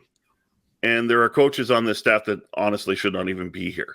So we'll see what happens. I mean, in 24, they get freed up a lot for as far as money is concerned. So I think the only contract that they'll have is a little bit of Jason Moss's, and that's not going to be a lot. So maybe he can hire the coaches he wants. Maybe he can hire another one in player personnel and football ops. I do think a lot of this has to do with a very much stretched thin Chris Jones, who will never admit to that because that's just Chris Jones. I do think that that's been a big issue. And I want to talk the cap here as well in a minute, but it's, Chris came on, I wasn't part of the media day. I think he called in afterward because he was such a hot button there, for the CFL media day back in February. But right. Yeah, I'm a fan of him and I think he's great. What infuriates me is, the comments this week, because we have been pounding, Trey Ford, and he came on preseason, and obviously he played last year and the preseason this year, and him saying, well, he didn't come in playing well, like that's why he's not but like we've seen Cornelius, like I can't imagine that Trey is demonstrably worse, or at least put Trey in so just at least shut other people up at this point. Like I just don't understand like this stubbornness or it feels stubborn at this point, I guess, for lack of a better word. Yeah, because when those comments played, and by the way, that's been our most downloaded piece of audio on 630ched.com and the Elks page this year, I think. Well, because people want to know. I mean, This is like yeah, exactly. I mean, you have a quarterback who's struggling in Cornelius, and they like Jarrett Dagey a lot, and there's a lot to like about Jarrett Dagey, but we've only seen him twice in garbage time, and he did look, pretty decent. And had a struggle in Ottawa with a start. Trey Ford came in with a lot of fanfare. They traded an asset for him to pick him 8th overall in the 2022 draft. Won his first game, wasn't great, and then made a great play, if you remember, the following week at home against Calgary, where he was almost sacked, spun out, and threw a 45-yard pass to Kyle Oxley. And that was like, that's Trey Ford. That's excitement right there that he gets hurt. We don't see him for 2 months. He backs up Taylor Cornelius, who was starting to progress a bit. And then Trey Ford plays the final game of the season when Cornelius has that ruptured spleen and, was so-so. Ford came into training camp. I thought in the first week he was really good. He was right behind Taylor. And then didn't get into the first preseason game. Got into the second one. Wasn't too bad. But then it's funny because everyone's play kind of dropped off after the second preseason game, including Trey's. And then since then, it's been interesting because Ford lost his job, his backup role to Kyle Oxley. Then Kyle Oxley got released. And then Jarrett Dagey started. Now he's the backup. And Chris Jones made the comment, well, he's not playing as well. But I think there's something deeper to this. If you listen to the comments, and I have heard that there have been opportunities or the conversation with Trey to say, look, we can get on the field. We can get you on the field, okay? But Trey really wants to be a quarterback. So that's created kind of a bit of a, I don't know if rift is the right word, but let's just say it's the waters aren't calm. And I think perhaps Chris Jones is looking at Trey Ford and going, I don't think you have the right attitude that I'm looking for right now. Because I think he's talked about that, the concentration in practice, coming in with the right attitude. And he says lately he's starting to see more progress. But, Trey Ford is an enticing option, and I hope we can see it. But I don't know. I think there's responsibility perhaps on both sides. If there's a chance to get on the field, get on the field. Just get on the field. I mean, Kyle Oxley did it last year, and he wanted to be a quarterback too. So I don't know. It's uncomfortable to see this happening because I think there's a talent on the bench that could help this team, but they don't see him as an option. And Trey Ford wants to be a quarterback only, and I think that hurts him as well. And Chris Jones has talked about, we have a rule in the league where you can have two quarterbacks on the field. And I think that's a big reason why he drafted Trey Ford, because he said he was the best in-space player he's seen in 20 years. So I don't know. It's I don't want to see this end badly. I don't want to see this with Trey Ford asking for a trade. I would love to see Trey Ford get an opportunity at some point. So I hope they can iron out, because it does look like to me there's a big disagreement here between coach and quarterback on how he should be utilized. Yeah, well, when that came out this week, I tweeted, I said, we're going to hashtag free Trey Ford here. Let's, if Edmonton's not going to use them, like, spoiler alert, Dave, there's other CFL teams right now that I think you're probably the Cornelius thing, it was last year. And this was when the losing streak wasn't even nearly 20, and it was, it was still bad. And they gave him that contract, extension, and I guess they were worried because of the CFL or because of the XFL or whatever. Or I don't know what, guarantee this money. And then he came in and threw, it was a red zone interception, whatever, right? End the game at that point. How deflating was that Thursday night last week? After the loss, the 20th, the tying loss. Oh boy, that was tough. That was a tough one. We've seen a lot of losses with this team since the middle of 2019. I believe they're 9-38 since that point. They were 6-3 at midway point in 19, one of the better teams in the league. And then Trevor Harris gets hurt, and the rest is history. It was deflating. And when you look at that game, Taylor Cornelius wasn't terrible for all of the game. He actually was pretty effective. When they get him in the RPO game and he starts rolling out, it really freaks defenses out. It's like, oh my gosh, is he going to take off or is he going to throw? And it's been working. Now, the problem is when you look from a play calling perspective, if you're going to that well too much, then maybe you become easier to defend. That being said, it's been working for 2 games. And we've seen in other leagues the RPO game really be effective. I look at 3 plays that really hurt the Elks. The first play was when Cornelius overthrew Maurice French on the first drive on the out to the end zone. They score, who knows what happens, right? And this is a team that, I think they've only scored 9 points in the first half in the whole season. I think it's ridiculous. Second one was the drive after the Ticats scored their first points of the game, which was a touchdown from James Butler. The offense came out led by Cornelius, and they looked good. They looked good. They drove down the field, and then he throws the interception in the red zone and misses Stephen Dunbar, who has to reach back. And yes, he got 2 hands on the ball. And I know the rule for receiver, you got your hands on the ball, you better catch it. But that's tough. He's running at full speed and has to break hard and reach back, and that just wasn't a good throw. And then the third and final, which was the absolute killer for this team, was the throwing with the left hand as he was trying to avoid a sack from Jagarrett Davis, and then Stavros Kasatonis returns it for a touchdown. Then after that, it was a spiral. And I think that's the issue with Taylor Cornelius right now, is he's got to just stay within himself. And, Chris Jones talked about it on Sunday in day one and said, it's simple. He's just got to make the proper read, get the ball where it's supposed to go, and execute. That's it. But we've seen Taylor Cornelius at times do too much. There's times when you have to avoid a sack, and there's times when you have to take a sack. And if you're just throwing in desperation with your left hand, that tells me that you're not processing the game enough. And it's a hope and a prayer. You can't make these crazy hope plays and think they're going to work out. So, but the problem is the contract for sure. I feel like they're in a rock and a hard place, Reed, because on one hand they go, how can we not play him? We gave him guaranteed money in 24. So if we don't play him, it's like we just threw money away. And on the second hand, it's like, how do we play this guy? How do we go back to Taylor Cornelius right now? Which is what I said on Thursday after the game. I'm like, I don't know how you go back to him. He's 4-21. That's a 16% winning percentage. Hasn't won at home.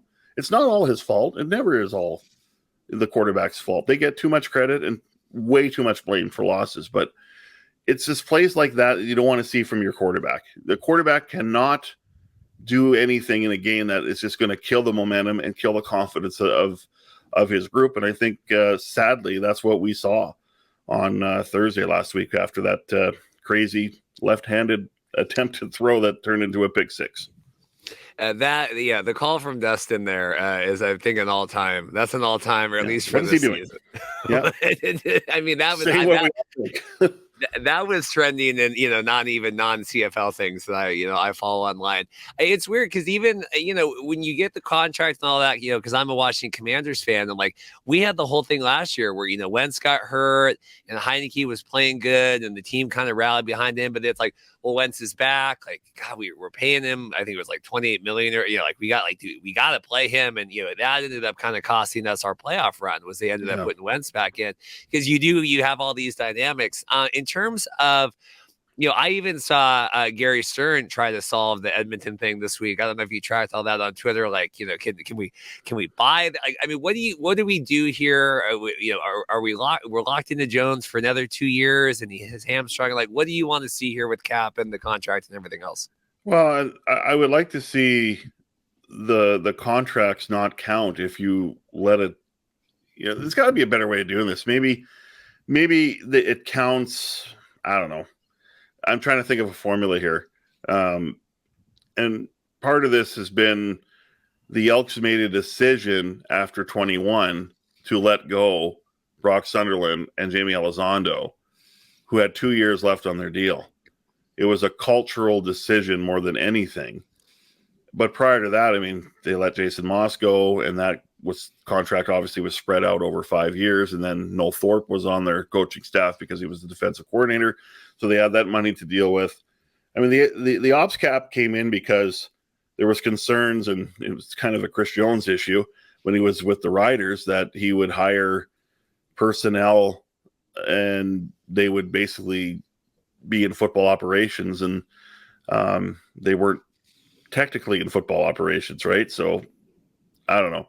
So it was Len Rhodes, the former Edmonton football team president, and Craig Reynolds, the Riders president, who said we got to find a way to control spending, which I'm okay with. But this is punishing teams who want to make a proper decision, right? And we see it in sports where all the time. I mean, if a coach or a manager is not filling the bill, then they can be let go, and then they get their money paid out, and that's it. But to put it on the cap is it's hurting the Elks right now. And I'm not saying right now that Chris Jones should be fired, but I'm also saying the conversation would not even be, there wouldn't be a debate here, though, potentially, that they could let him go, right?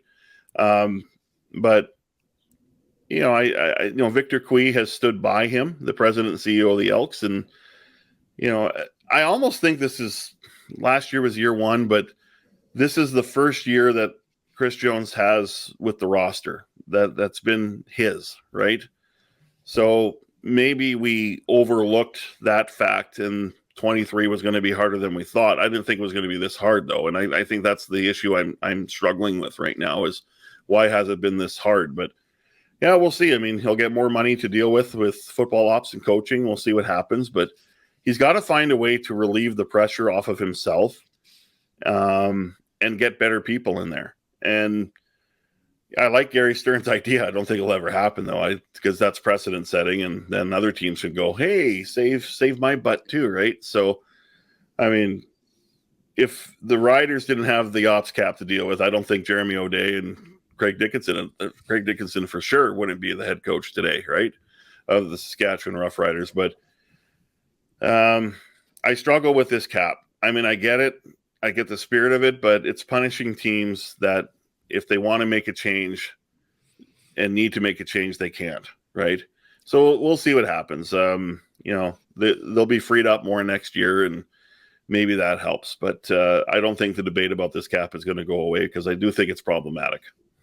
Yeah, and just for the checking, because Dorothy will be asking right now, like, so what is this? It's, well, right, it cut a player, it frees it up. You cut the coaching, it's held against you, and so it's a weird thing where you're not able to, and I mean, we see this we saw this in the NFL with Cliff Kingsbury, got paid off, and he went off to Thailand, but that didn't hamstring the Cardinals. I mean, if they want to pay more money to bring in someone else, it didn't prevent them from doing it.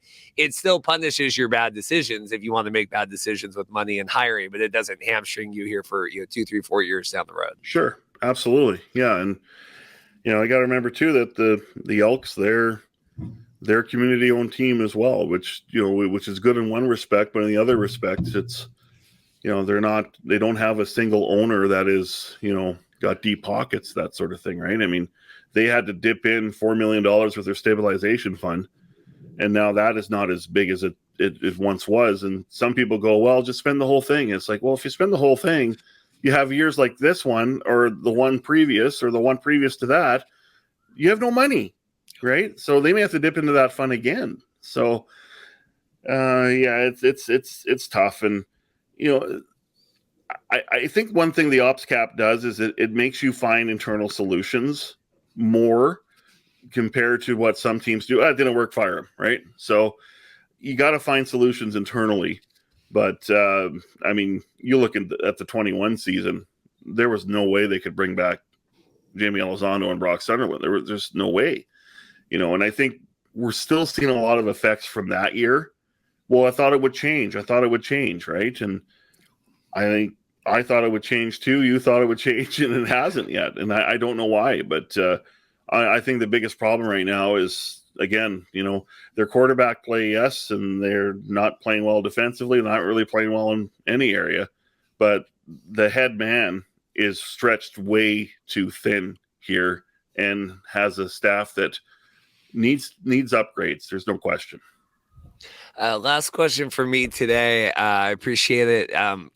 Victor here coming in, and, similar situation to Amar, hey, we're revamping all this. We've got all these ideas. And I mean, how much pressure is it on him? Because we can do all these things and do all this outreach and run all these promotions. But like, if the team's not winning, it's really hard to incentivize, right, people to come out and spend the money there. Like, what pressure on? I mean, not like he's gonna whatever, but like, how do you sense that he and the pressure that he's undergoing here? Well, he was pretty much an open book after the game against the Tiger Cats, and he was downstairs, which he's not normally downstairs on field level, but then media found him. I think it was quite easy to find him, but he spoke well. I'll admit that, and he was very honest, and he said, how can you sell this to a casual fan right now? It's hard. And from what I have heard, and I don't pay attention to this near as closely as anyone who's anyone else who's in the stadium that is a fan. But I've heard the in-game experience is better. There are fans that feel that they're more valued than they were. There's some fans that are angry. There's some fans that are going, why is my seats going up and you're offering $15 tickets to other fans, right? It's a quandary right now when you're in this situation, because no one is happy. No one is happy, and Victor Cui isn't happy. It's hard. Like, how do you sell this team next Saturday when it's country night, which is going to be a fun night? I mean, their promotions have been great so far, and the theme nights have been great. Those are easy to attach to. But, you're hoping for a nice night, and you're hoping that fans will look at you as an option for entertainment, and, hopefully a good night of football. I mean, it hasn't been good night there for 20 straight games, right? And I think Victor understands that this is hard, right? But, again, I'm saying this about an 0-6 team. It's early. It's only 12. They got 12 games left. Let's see what happens, kind of thing, right? I mean, if the Ottawa Red Blacks prove one thing, and again, it's only one game, but wow, they shock the world and they upset the Bombers. That might be their Grey Cup. Maybe they'll be better, but it just shows you that it can happen. It can happen. Eventually, this team is going to start winning. The Elks will start winning at home. They'll start winning, but the problem is, when is that going to happen? We don't know. No crystal ball exists for that, Reed.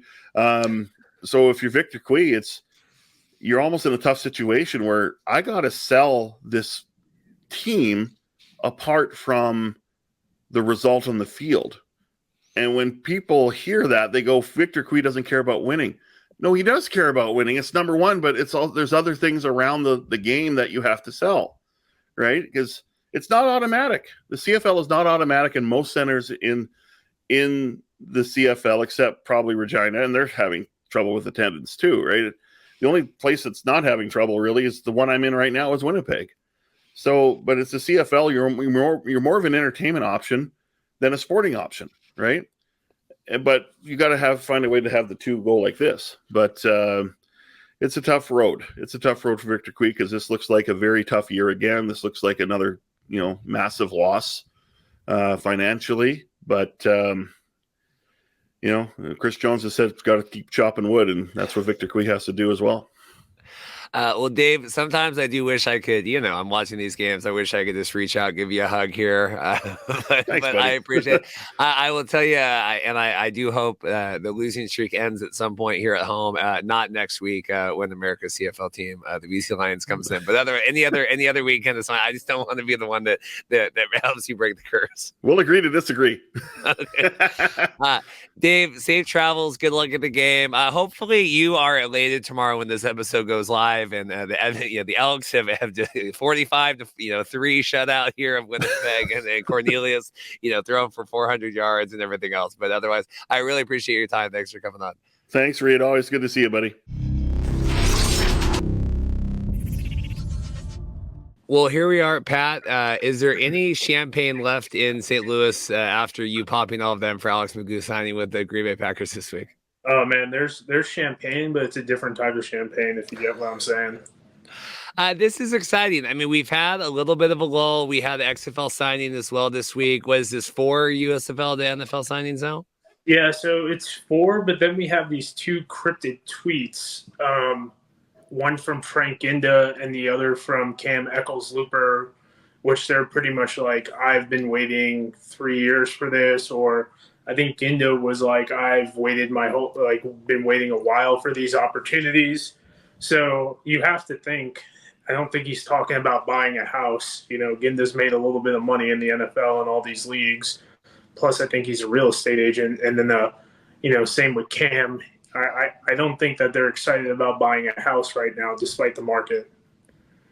So that'll put it to 6. How are you feeling? I mean, timeline wise, it's hard to judge, and it's interesting how the USFL has been much less boisterous this year with the signings. Obviously XFL rolling in and taking a lot of the spots ahead of time. How do you feel so far with these guys getting in? I mean, it makes sense because even last year, I think Christian Sam, who was the first signing last year, was kind of late in the game as well. And then I know we've talked about it a decent amount. We're seeing the workouts come in right now. I know we had a big influx of workouts last year, kind of in the beginning of August. And something we've talked about on the show is that, there might be an undrafted free agent, there might be an XFL guy, and then there's a USFL guy that, the Giants are looking at, for example. And then they want to get a full look at all 3 of these guys before they make that final step in signing. The big thing we're seeing now is a lot of PUP, physically able to perform designations. And we're going to see a lot of these guys garner opportunities for camp and whatnot. And we'll probably see the next wave of XFL guys and USFL guys come out of the woodwork, so to speak. Any guys you were surprised got signed? To me, Brandon Aubrey. That was, he's No. kind of had 2 years to kind of get his stuff figured out. Like, any surprises at the signing so far? Not really. Aubrey kind of seemed pretty standard. St. Louis, born in St. Louis, played some soccer in Dallas, Texas, I believe, if not Dallas, Austin, and went to the MLS, and then came to the Stallions, knew the football, so performed pretty well last year. I think he was the all USFL kicker, if I'm not mistaken. And then you want to see him do it again. So he put together another strong season, puts that on the map for these NFL coaches. Okay, now we have 2 years of film, content, tape, all that goofy stuff. And he goes to the Dallas Cowboys, which, Tristan Vizcaino, nothing to get too worked up about with that guy. And it's a team that's already signed 3 USFL players in the past. 2 of them they've had on their roster, with obviously we all know that Turpin guy. But Tucker Addington came in, battled with Matt Overton, who's a Pro Bowl long snapper, and also got his start in the United Football League in 2009 or 2010. And then they obviously went with Overton, who's been around the league and whatnot. But Tucker Addington, they got an eye for talent, ended up taking Joe Cardona's job in New England, and he's going into 2024 as the team's long snapper, and that all started in the USFL with the Gamblers last year. Any guys you're surprised hasn't gotten picked up yet? Because I think that's, we're focused half, recap kind of what's happened thus far, but then kind of guys you're surprised haven't got looks yet. There's a couple. There's some guys who I'm that when we get more into this conversation that I might surprise you. Biggest one I'm surprised about is Corey Coleman. He's one of those guys, obviously got out of the league, had some issues, but he's got the first round pedigree, Baylor University as well, I believe. And you kind of look at a guy like that and the talent's there, but let me see you do it real quick. So and I've talked about this with a lot of guys. Let me see that you can do this. So we know that you're going to be a good workout warrior. Let me see how you look in the game. Okay, cool. I don't want to use the term drug deal kind of, but we'll sign you, but go to the USFL, go to the XFL, prove that you're capable, prove that you can stay healthy. Okay, you're still that guy we thought you were 2 years ago. Come on down, Jack. I call those the rentals a lot of times, I viewed Philip Lindsay as a rental. Obviously, he didn't get signed, but a guy like Philip Lindsay, in my mind, isn't going to make or break his NFL career playing in the XFL or USFL. He's just going to guarantee himself some more money. And I feel like Corey Coleman would have been a shortlist guy for a lot of teams, but instead of getting that 1 year, $700,000 contract, Corey's getting maybe a 2 year, 1.8 or something like that with a guarantee in there. Just to circle back, because I was thinking, interesting with Magoo going to the Packers. Does that surprise you there? I mean, they obviously you got the love of it all, and then I don't even know who Love's backup is, but I could see Magoo getting a second there pretty quick. Yeah, so it doesn't surprise me when the initial report comes out. Alex Magoo is working out for NFL teams. Everyone goes to Tampa Bay because he's got the connection with the coordinator Dan Canales. But when I started looking through these NFL rosters, what's the first thing I look at? I look at what teams have 3 quarterbacks. Okay, I break those into a blurb. And then when I look at those 3 quarterbacks, who are those 3 quarterbacks? It's a lot different to go into camp, and I'll give an example of, a Sam Darnold, and give the 49ers the example of Sam Darnold, Trey Lance, and Brock Purdy. Granted, they have Brandon Allen and I think another guy, but at the time they were set with those guys for a hot second. It's a lot different to go into training camp, and while I don't think Sam Darnold's a world beater by any means, you get a guy like Kyle Shanahan, he can throw some fairy dust in there and make some magic, and next thing you know, Sam Darnold throws 20 touchdowns to 7 interceptions, and you're like, oh, this Sam Darnold guy. It's different to go into camp with those guys, all of whom have either the potential or have played. And when you get a guy like Lance, very athletic, can make some plays, versus I'm going into camp with Jordan Love, Danny Etling, and Sean Clifford. I don't know if Sam Darnold gets me to the playoffs, but I do know he can get me to 7 and 9. I don't know what Danny Etling can do. I don't know what Sean Clifford can do. to an extent, we don't know what Alex Magoo can do in the NFL, but we have enough of a sample size, even going back to 2022 and with these preseason games he's played in, to understand that this man is capable enough to do something and keep the team involved. And granted, those defensive ends don't run the same 4.6 that they do in the NFL and the USFL. Maybe he's not getting a 20-yard gain, but maybe he gets a 7-yard gain. And I always talk about this, Reed. We're not looking at 2nd and 17. We're looking at 2nd and 3 or even 2nd and 10 from an incomplete pass. And that's a big thing, because it might not always be about scoring points. It's about controlling the field, get them in a better position to punt. You can manipulate the field a little bit. Guys get nervous when you're in the back half of the inside of the 20. Magoo keeps you in a good spot. The jitters get, Lambeau's a loud field. Next thing you know, there's a fumble. And while Magoo didn't score the touchdown, he didn't do the bad things that led to a short field on the back half. Do you think his tape is translatable enough? I think his athleticism is. I think sometimes he kind of DiNucci'd some throws, but I think that there's going to be some growing pains. But I think that he's definitely probably better than Etling. And I think that Clifford is going to have a hard time with some of the speed. And they had some dogs in the USFL on the defensive line and linebackers flying around and whatnot. And he handled them pretty nicely. Curious to see about the complexities of the blitzes and whatnot, to see with the coaching, like how he's going to be coached up. But a lot of people have talked really highly about his coachability, despite what we've seen on the sidelines and whatnot. And I think because he's a second chance guy, this means a little bit more versus Jordan Love, who's kind of just been doing his thing. Jordan Love couldn't beat out Tim Boyle in 2020. Tim Boyle is not a good NFL quarterback. I don't know if he'd be a good USFL or XFL quarterback.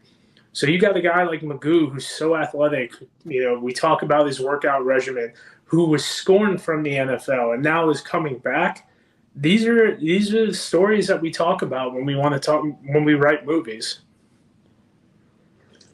Love comes out and really just craps all over it. I don't know. I mean, the Packers could be. This isn't a long term. I don't buy it as a long. We're investing in Jordan Love long term here. I think it's got you got to go or get off here. I mean, they're in a really weird spot.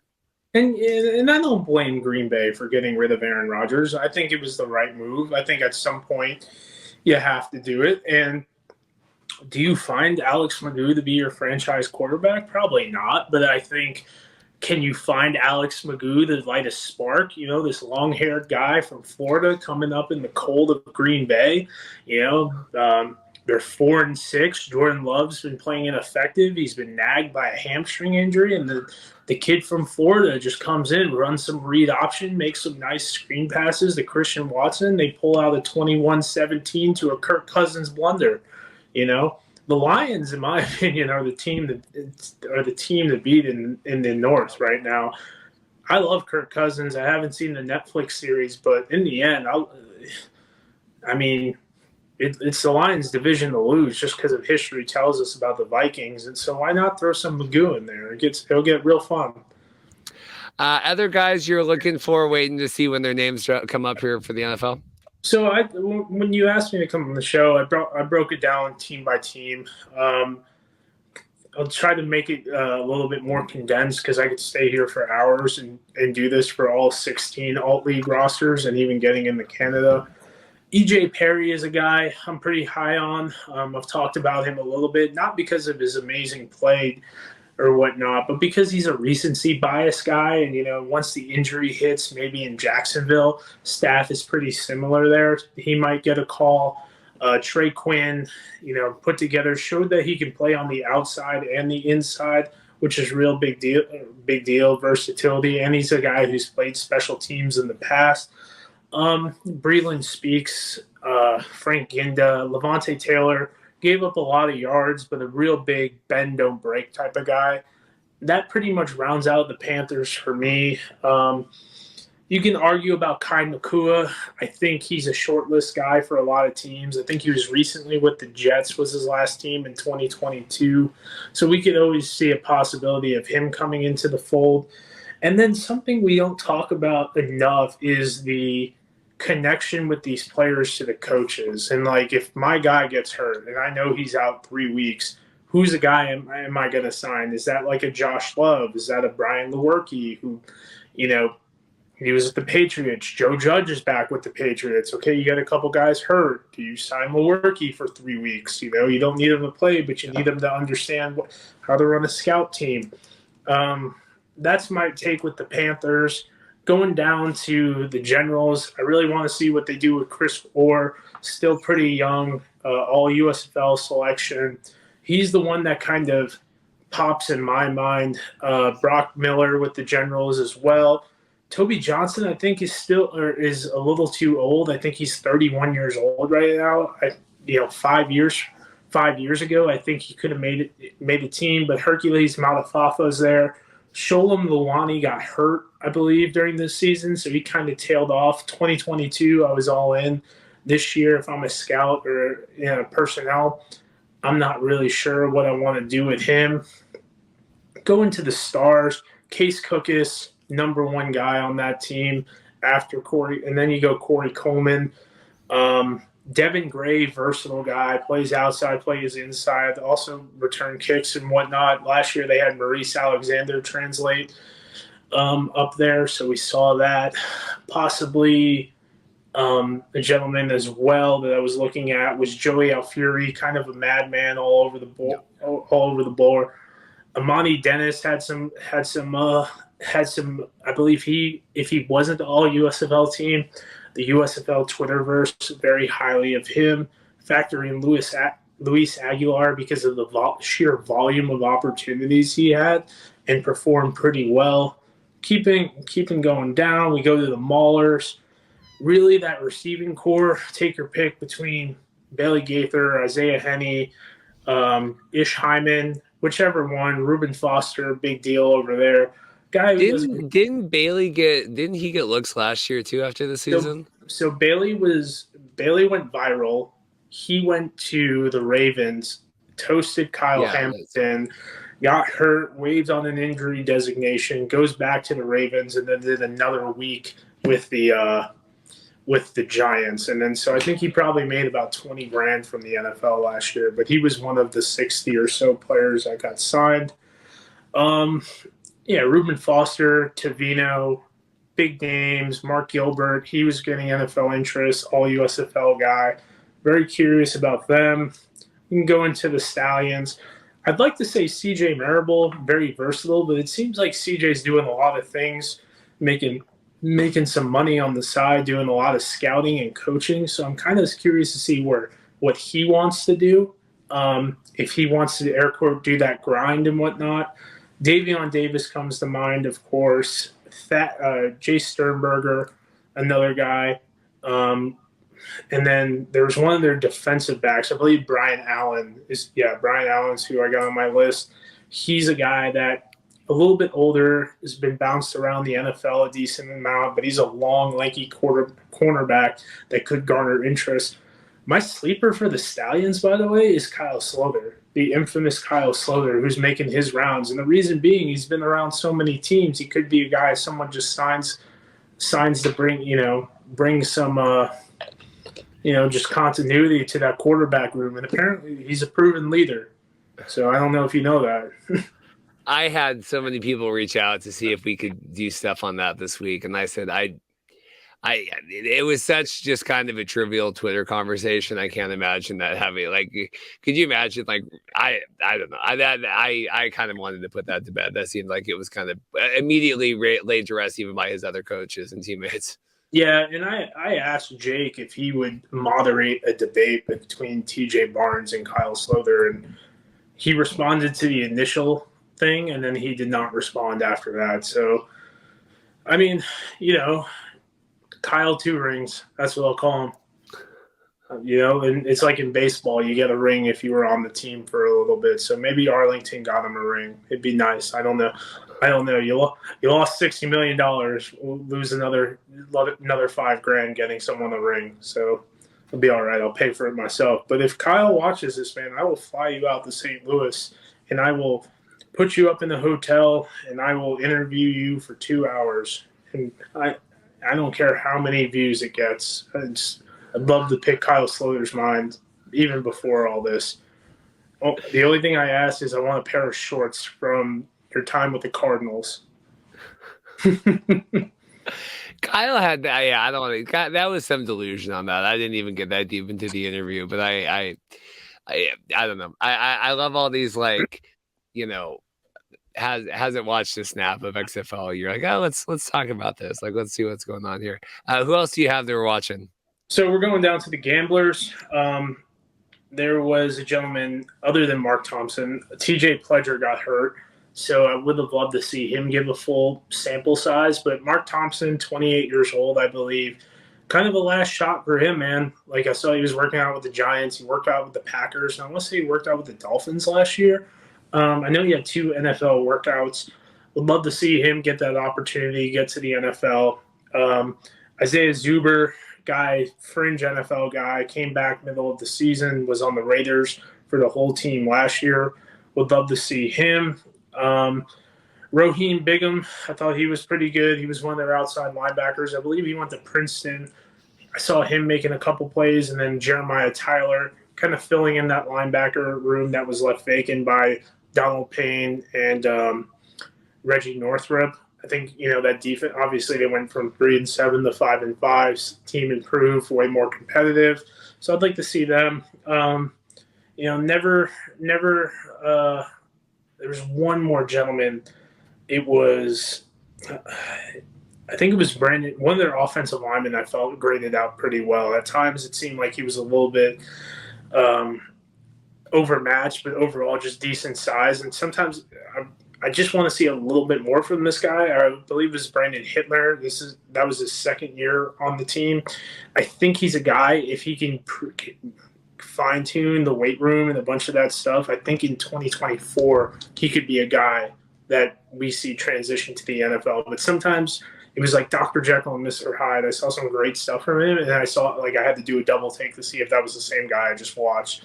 So he's a guy I really want to keep an eye on for next year. And then there's a defensive lineman named Reggie Walker, who's had, once again, a cup of tea in the NFL guy. Do we see this guy make the transition? Do we see him make the jump? You know, does he latch on because of injuries? You know, the coaching staff and injuries dictate a lot of this. Moving to the showboats, 2 more teams, guys. I know we're grinding on this.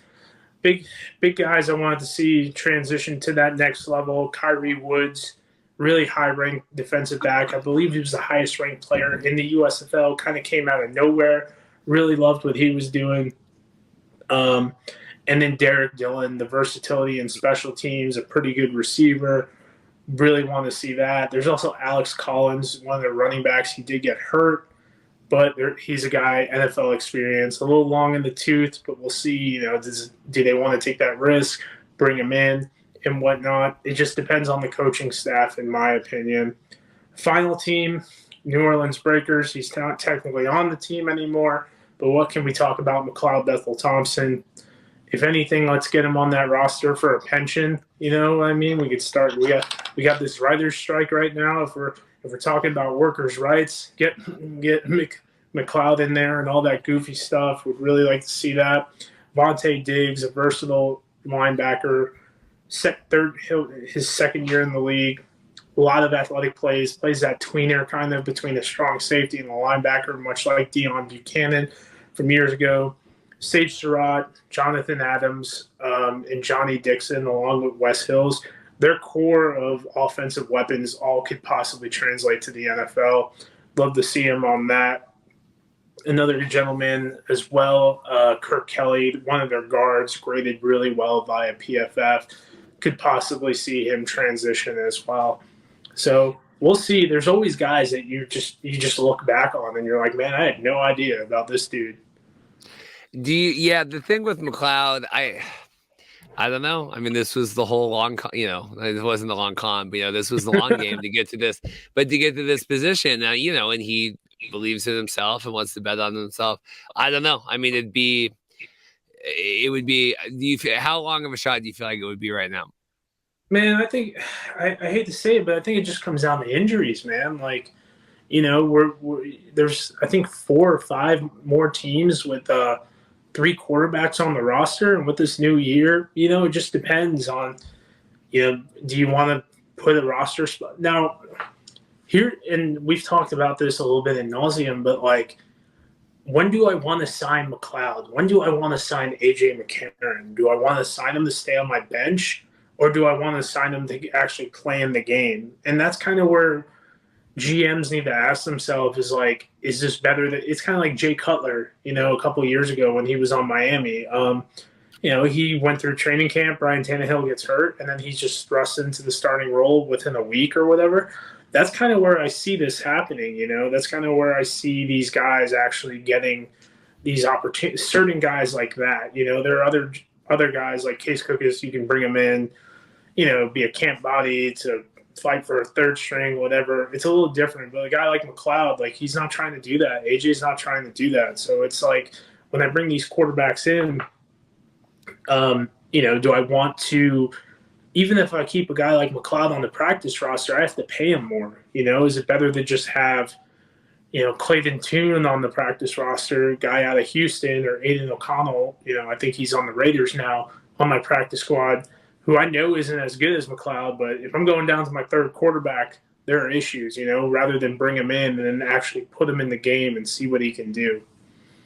Yeah, I just wonder, like, this goes through the XFL as well next year. Like, you come back in, we've seen you. Like, I don't think Case played demonstrably better this year than last year, right? Like, people that got looks at him last year. I think he played better because he had less to work with. Well, yeah. I think his stat line doesn't show how much better he was, if that makes sense, because he was constantly under pressure on the run, more injuries in the receiving core. So while he did look, and he played hurt, and, depends on the GM, they're going to like the grittiness and all that goofy stuff versus the, maybe what he put on tape. Like, there are times he was favoring his body, he wasn't finishing his throws. He had a bad film game where both him and Josh Love, because of the weather was so bad, they were double clutching the ball a lot, so they weren't hitting their targets. Their timing was all off. Just like, but in the same time, you got to respect the grit, and you got to understand, I think he's only 27 years old as well. So while there's maybe not much more development for him to be an all-star or a Pro Bowler, there's definitely enough wherewithal and understanding of the game of football that this guy could come in, and I go back to the 2021 Giants, could put together better film than Mike Glennon.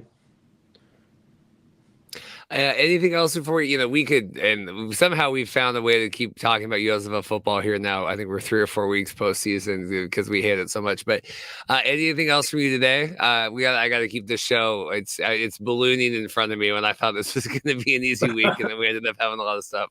Not really. I'm excited to see what happens with Ginda. I like the fact that they're announcing these re-signings pretty early. I think that's pretty awesome. I think them, the people who write articles are doing a great job of, keeping up to date and whatnot, and giving us a little backgrounds on everything from the 3 or 4 sites that really follow this consistently and whatnot. I like the USFL tweets are back.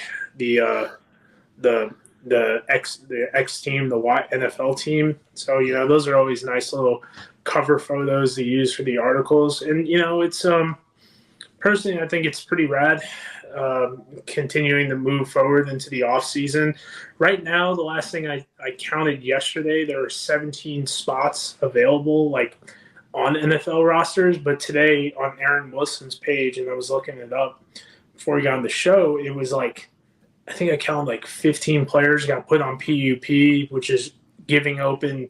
So now that number could be in the late 20s or early 30s. So we could see that next flux as well. I mean, we saw probably about 10 USFL guys get workouts. I mean, Cam Eccles-Looper, he's, making some cryptic tweets and whatnot. So we'll see. I think I said I had him going to, I don't remember what team I said, but he did like my tweet when I said it because of his boy Parks Frazier there. I don't know if we want to read into that too much. Maybe I will, just because it's an ego boost on my end. But regardless, guys are going to get opportunities. We saw about 60 players get opportunities last year from the USFL.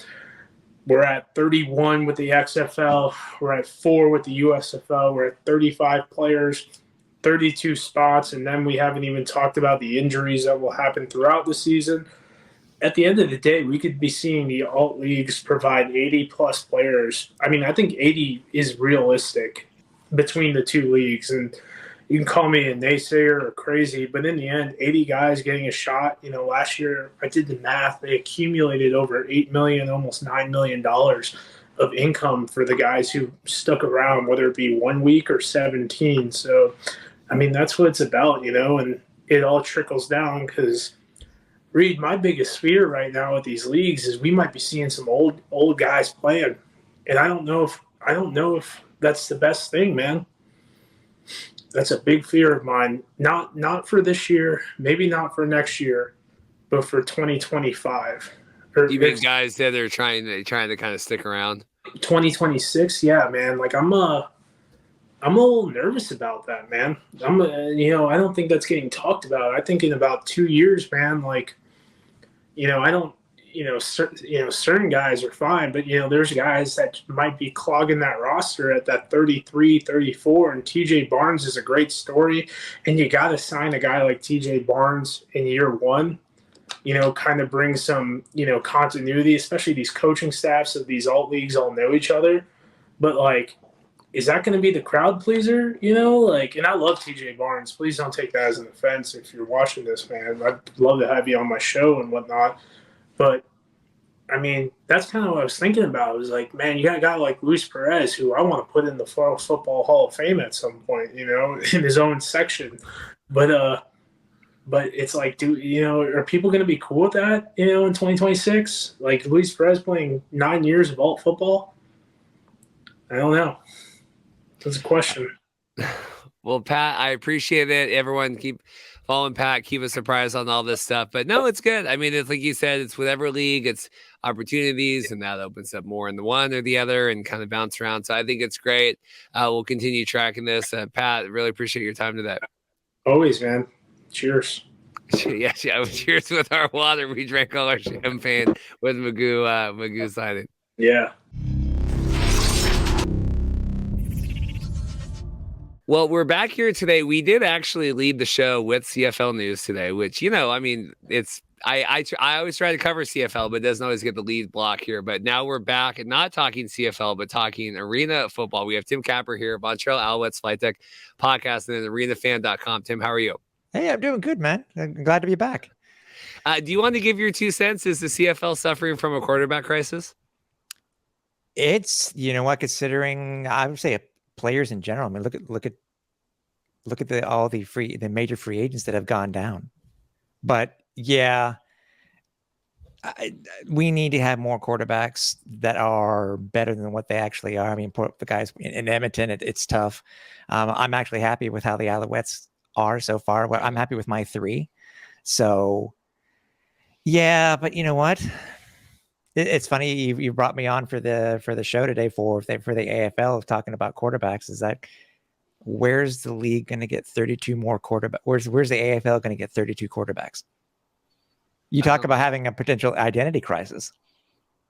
Well, we talked about that even when Fan Control Football, who now is on hiatus, I guess they're delaying, but that was, it was going to be whatever. And then it was going to be May. And then, we said the same thing there. I mean, they had 8 teams. And so you still got, 16 there. Yeah. Like, where are you going to find these guys that can actually play?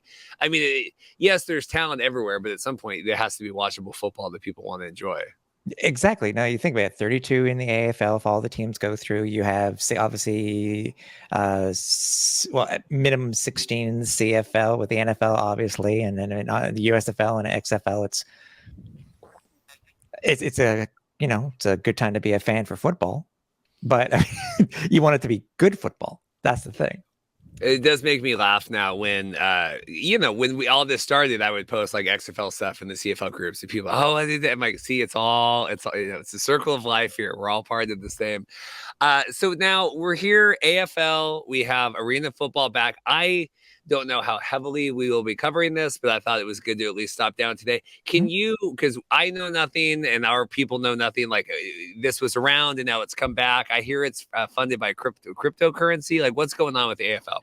Okay, well, as some people may know, that the I guess the last incarnation of the AFL folded in late 2019, and this group bought it out of bankruptcy, which includes an owner. Part of the money is coming from an owner in Toronto. I think it's called F1 Sports and Entertainment, I think, if I'm not mistaken. And we're not talking racing, but that's what it's called. There's also seems to be another silent partner, which happens to be, what I'm understanding, is quite a bit of money, but it's an unnamed angel investor. So cryptocurrency, I mean, I guess you're talking about the whole announcement recently with the company that's going to be, I guess, Canary Blue, I think if it's called. But is this like solvent? I mean, is this like real? Yeah. I mean, how confident do you feel about AFL returning here? I mean, everything's announced. We have announced cities, everything, but how good do you feel about it? I've always been cautiously optimistic. But I've had a chance to talk with the commissioner, Lee Hutton, and I've been able to speak with the deputy commissioner just the other day, Trevell Gaines. I'm more excited than what I actually am, because yes, people were wondering. We're waiting 4 or 5 months for this announcement of these 16 locations. We finally got them, but obviously, I mean, you're gonna have your naysayers, though, Reed. I mean, I'm still gonna be cautiously optimistic, but I am more so. I'm way above more than 50% than what I was, a couple months ago. So I'm pretty happy. You talking about naysayers? I covered the XFL and USFL. Like, I know far enough about that. So yeah, so the news, we have the news, we have the cities announced and all of that. Locations. Any other, like, the commissioner? Anything else we need to know about this before we get into the cities? Like, do we feel like the football staff, are we in good hands? It's a lot of people that I'm only really getting to know. I do know that the entire organization, entire ownership group of the AFL wants to bring in as many people that have had AFL experience in the past. That's one of the most important things that they need to do, because we've seen coaches who have come that have never coached in a league before, and I'll use the Montreal Alouettes as an example. We brought in coaches that have never had a lick of experience in the CFL. Some have done well, some have some haven't. Mark Trestman is what you want the coach to be. Same thing with the AFL.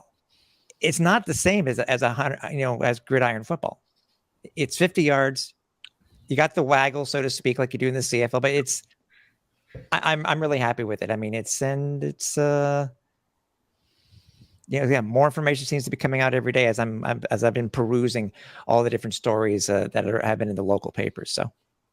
And then they will still be competing, but existing alongside, right? There's the IFL, right? We know them because the XFL has a partnership with them for their scouting, and then the NAL, right? So how do all three of these going to fit in the calendar cycle? The way that it's going right now with West Texas and Orlando, actually, they're jumping ship and they're moving to the AFL. It's been officially announced on their socials. So doesn't that leave 3 teams left in the NAL? Something like that. So I do not know if the NAL will survive. I watched from afar when the Albany Empire were there, but I don't know if they'll survive. I mean, you've had some other of the alphabet leagues pop up or come back again, but IFL, I think, is a mainstay. They have a totally different game. They're not going to be using the nets, etc. It's their own, and they seem to be really entrenched in a lot of these cities, and they're backed by the Arizona Rattlers, former AFL team in itself. They haven't left. They're not jumping. So at least as of right now.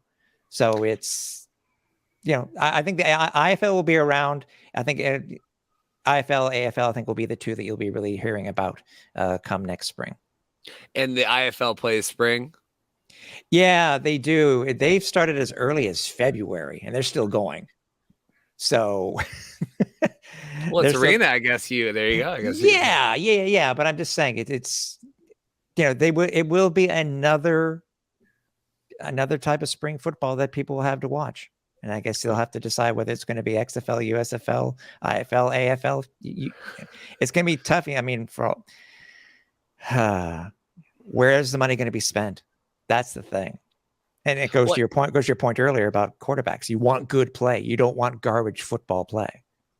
Well, and I mean, you have a show here on Netflix, just talking about 3 NFL quarterbacks. It probably has garnered more viewers than all of these leagues combined. And it is the middle of July. We are so very far away from the NFL season. So, in terms of, and then the Albany Empire that was the whole Antonio Brown thing, right? That was the NAL, and that's all. They're flushed out and kicked. They're gone, but they did originally start. They were reborn in the old AFL.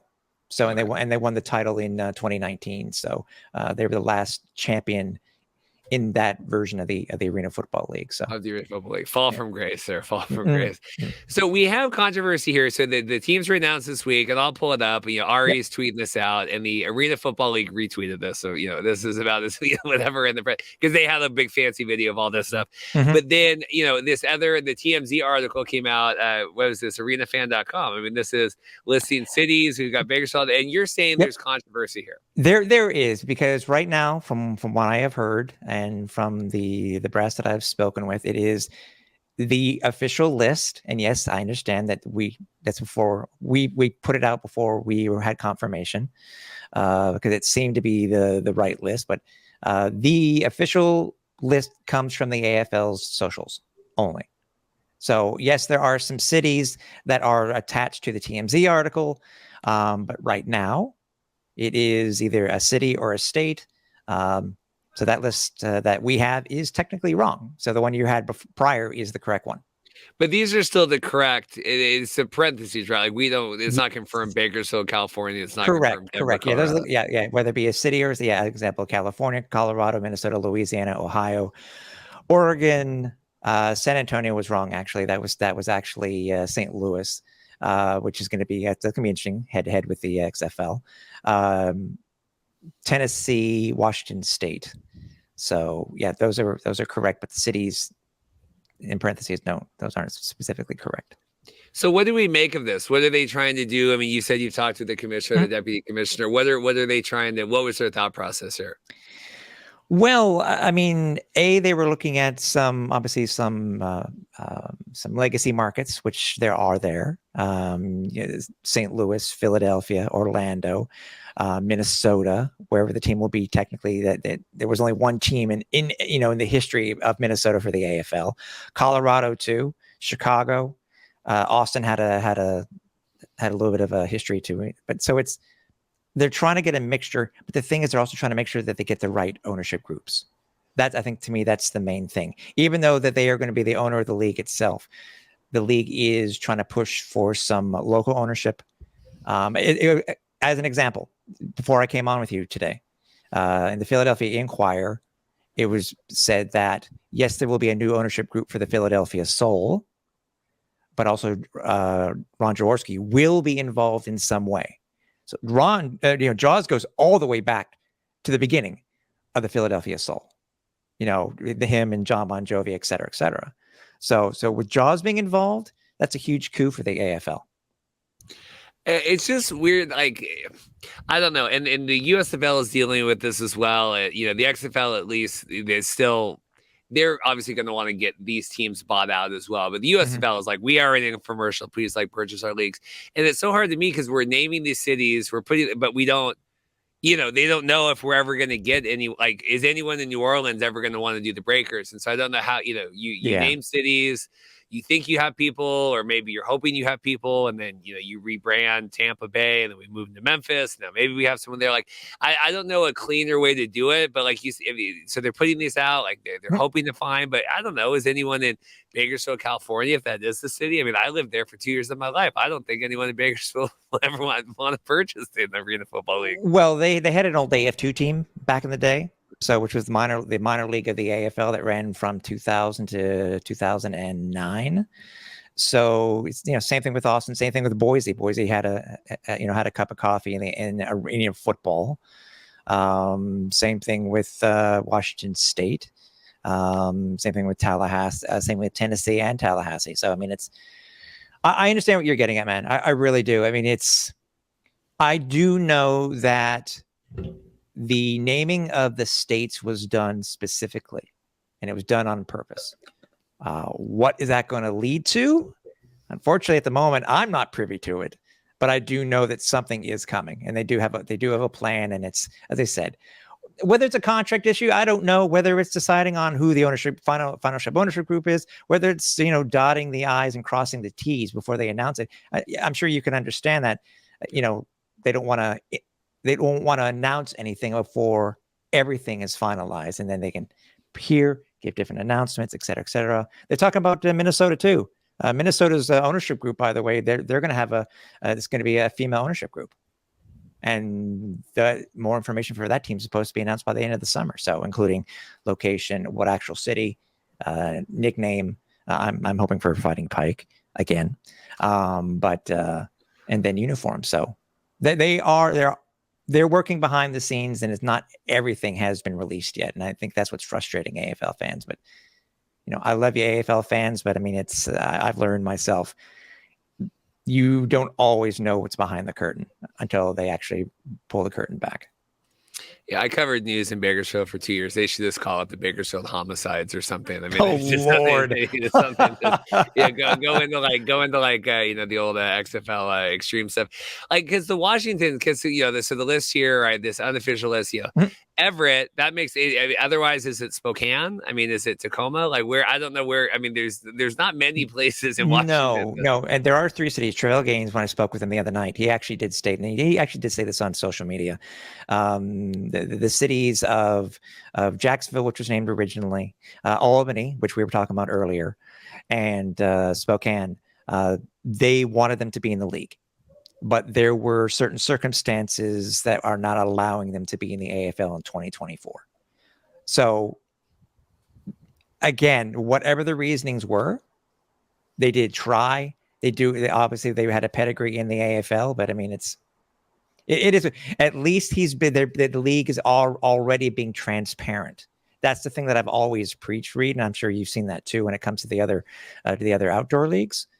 As long as you can have transparency from the brass, I'm happy with it.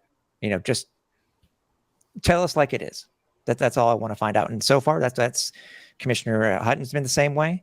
So again, that's another reason what goes to why I'm so impressed and why I'm so excited about the league coming back. In terms of attracting talent, we talk, quarterbacks. Otherwise, I mean, it's so far out, but what do you expect? I mean, here in terms of them being able to recruit guys. Well, on an early interview that I had with Commissioner Hutton, he actually did state that the salary cap was going to be $700,000 per team, and that's only for a 10-week regular season schedule.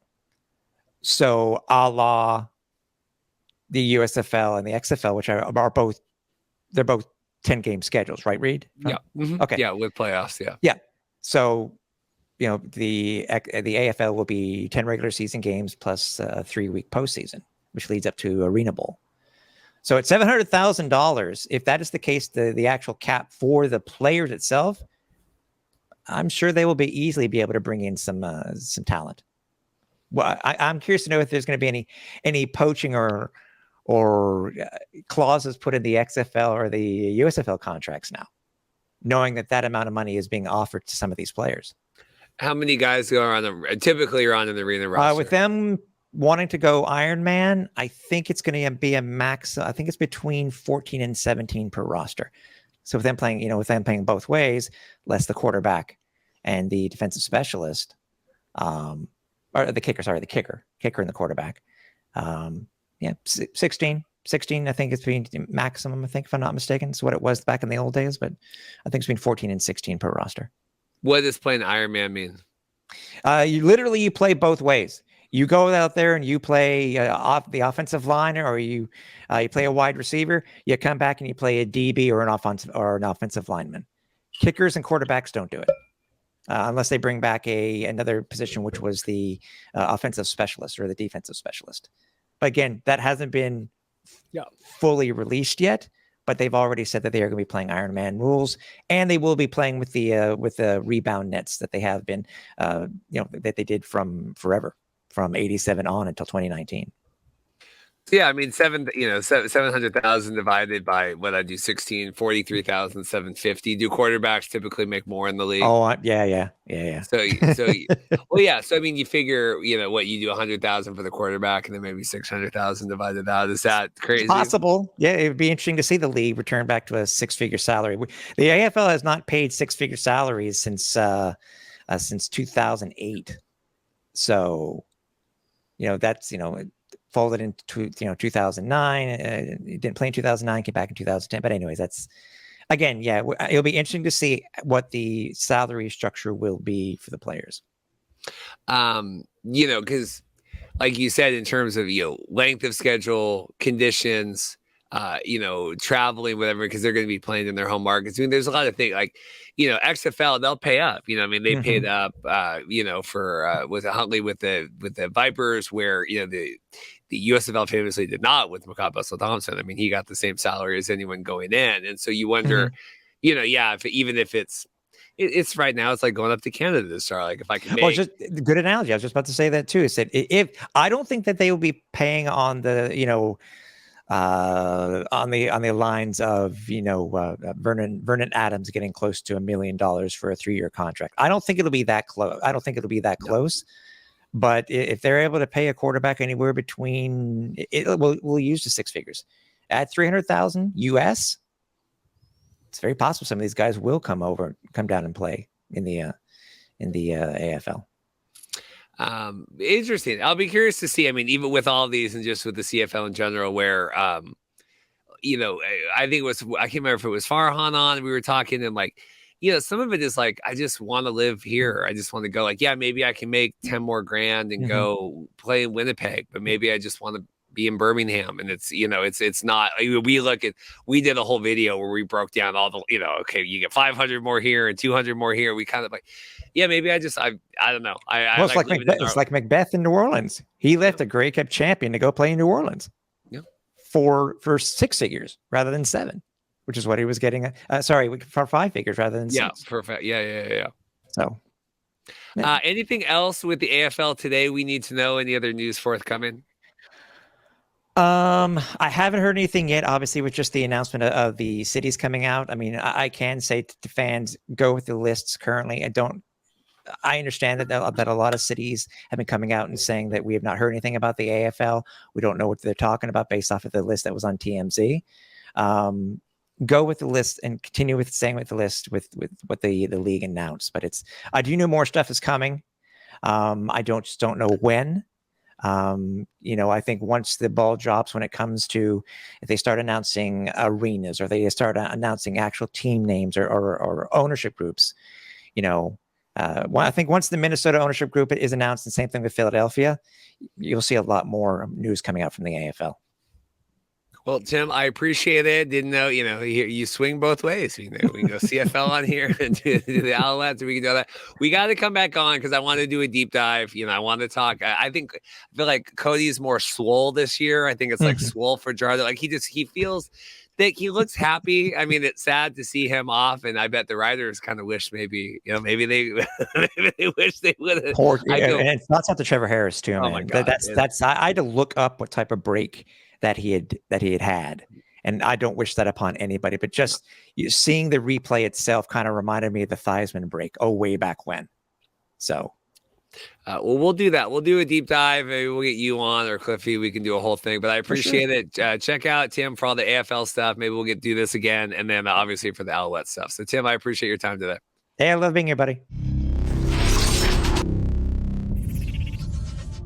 Special thanks to all of our guests. Really appreciate Steve Simmons taking the time to come on, as well as Ben Grant and Dave Campbell. Really appreciate, leading with the CFL. Who would have thought? But, it's big times here. We're getting into week 7. We're having a lot of excitement with Hussey on the Monday recaps with Evan over there. Hope you guys are enjoying that. But I thought, let's give the CFL a little shine today. A deal or no deal there, or deal or no big deal, I guess. Still working on the thumbnail as I record this. And then I really appreciate, obviously, Pat Rifino always making time, and Tim Capper. My work schedule was not easy busy this week to try to correspond, to kind of correlate with everybody. So I appreciate everyone making great strides and efforts to come on the podcast and work with my schedule. That should do it for me today. I am on vacation next week. I know the XFL is live streaming the combines. Trying to figure out what I'm going to do. Might do a Thursday, maybe live show when I get back in town, something Friday. We'll try to figure that out. But stay tuned. We'll be back on Monday for the CFL recap, and then look for something next week, and I will keep you guys up to date. Just not quite sure how or what that will look like yet. Again, no days off here, no off season. We're at 4 corporate days in a row this week, filming and heading out of town, but wanted to get you guys a great episode. So thanks as always for watching. Like and subscribe. Get us up to 3,500 subscribers. Get a free ticket to the XFL or the USFL kickoff game next year. Take care, guys.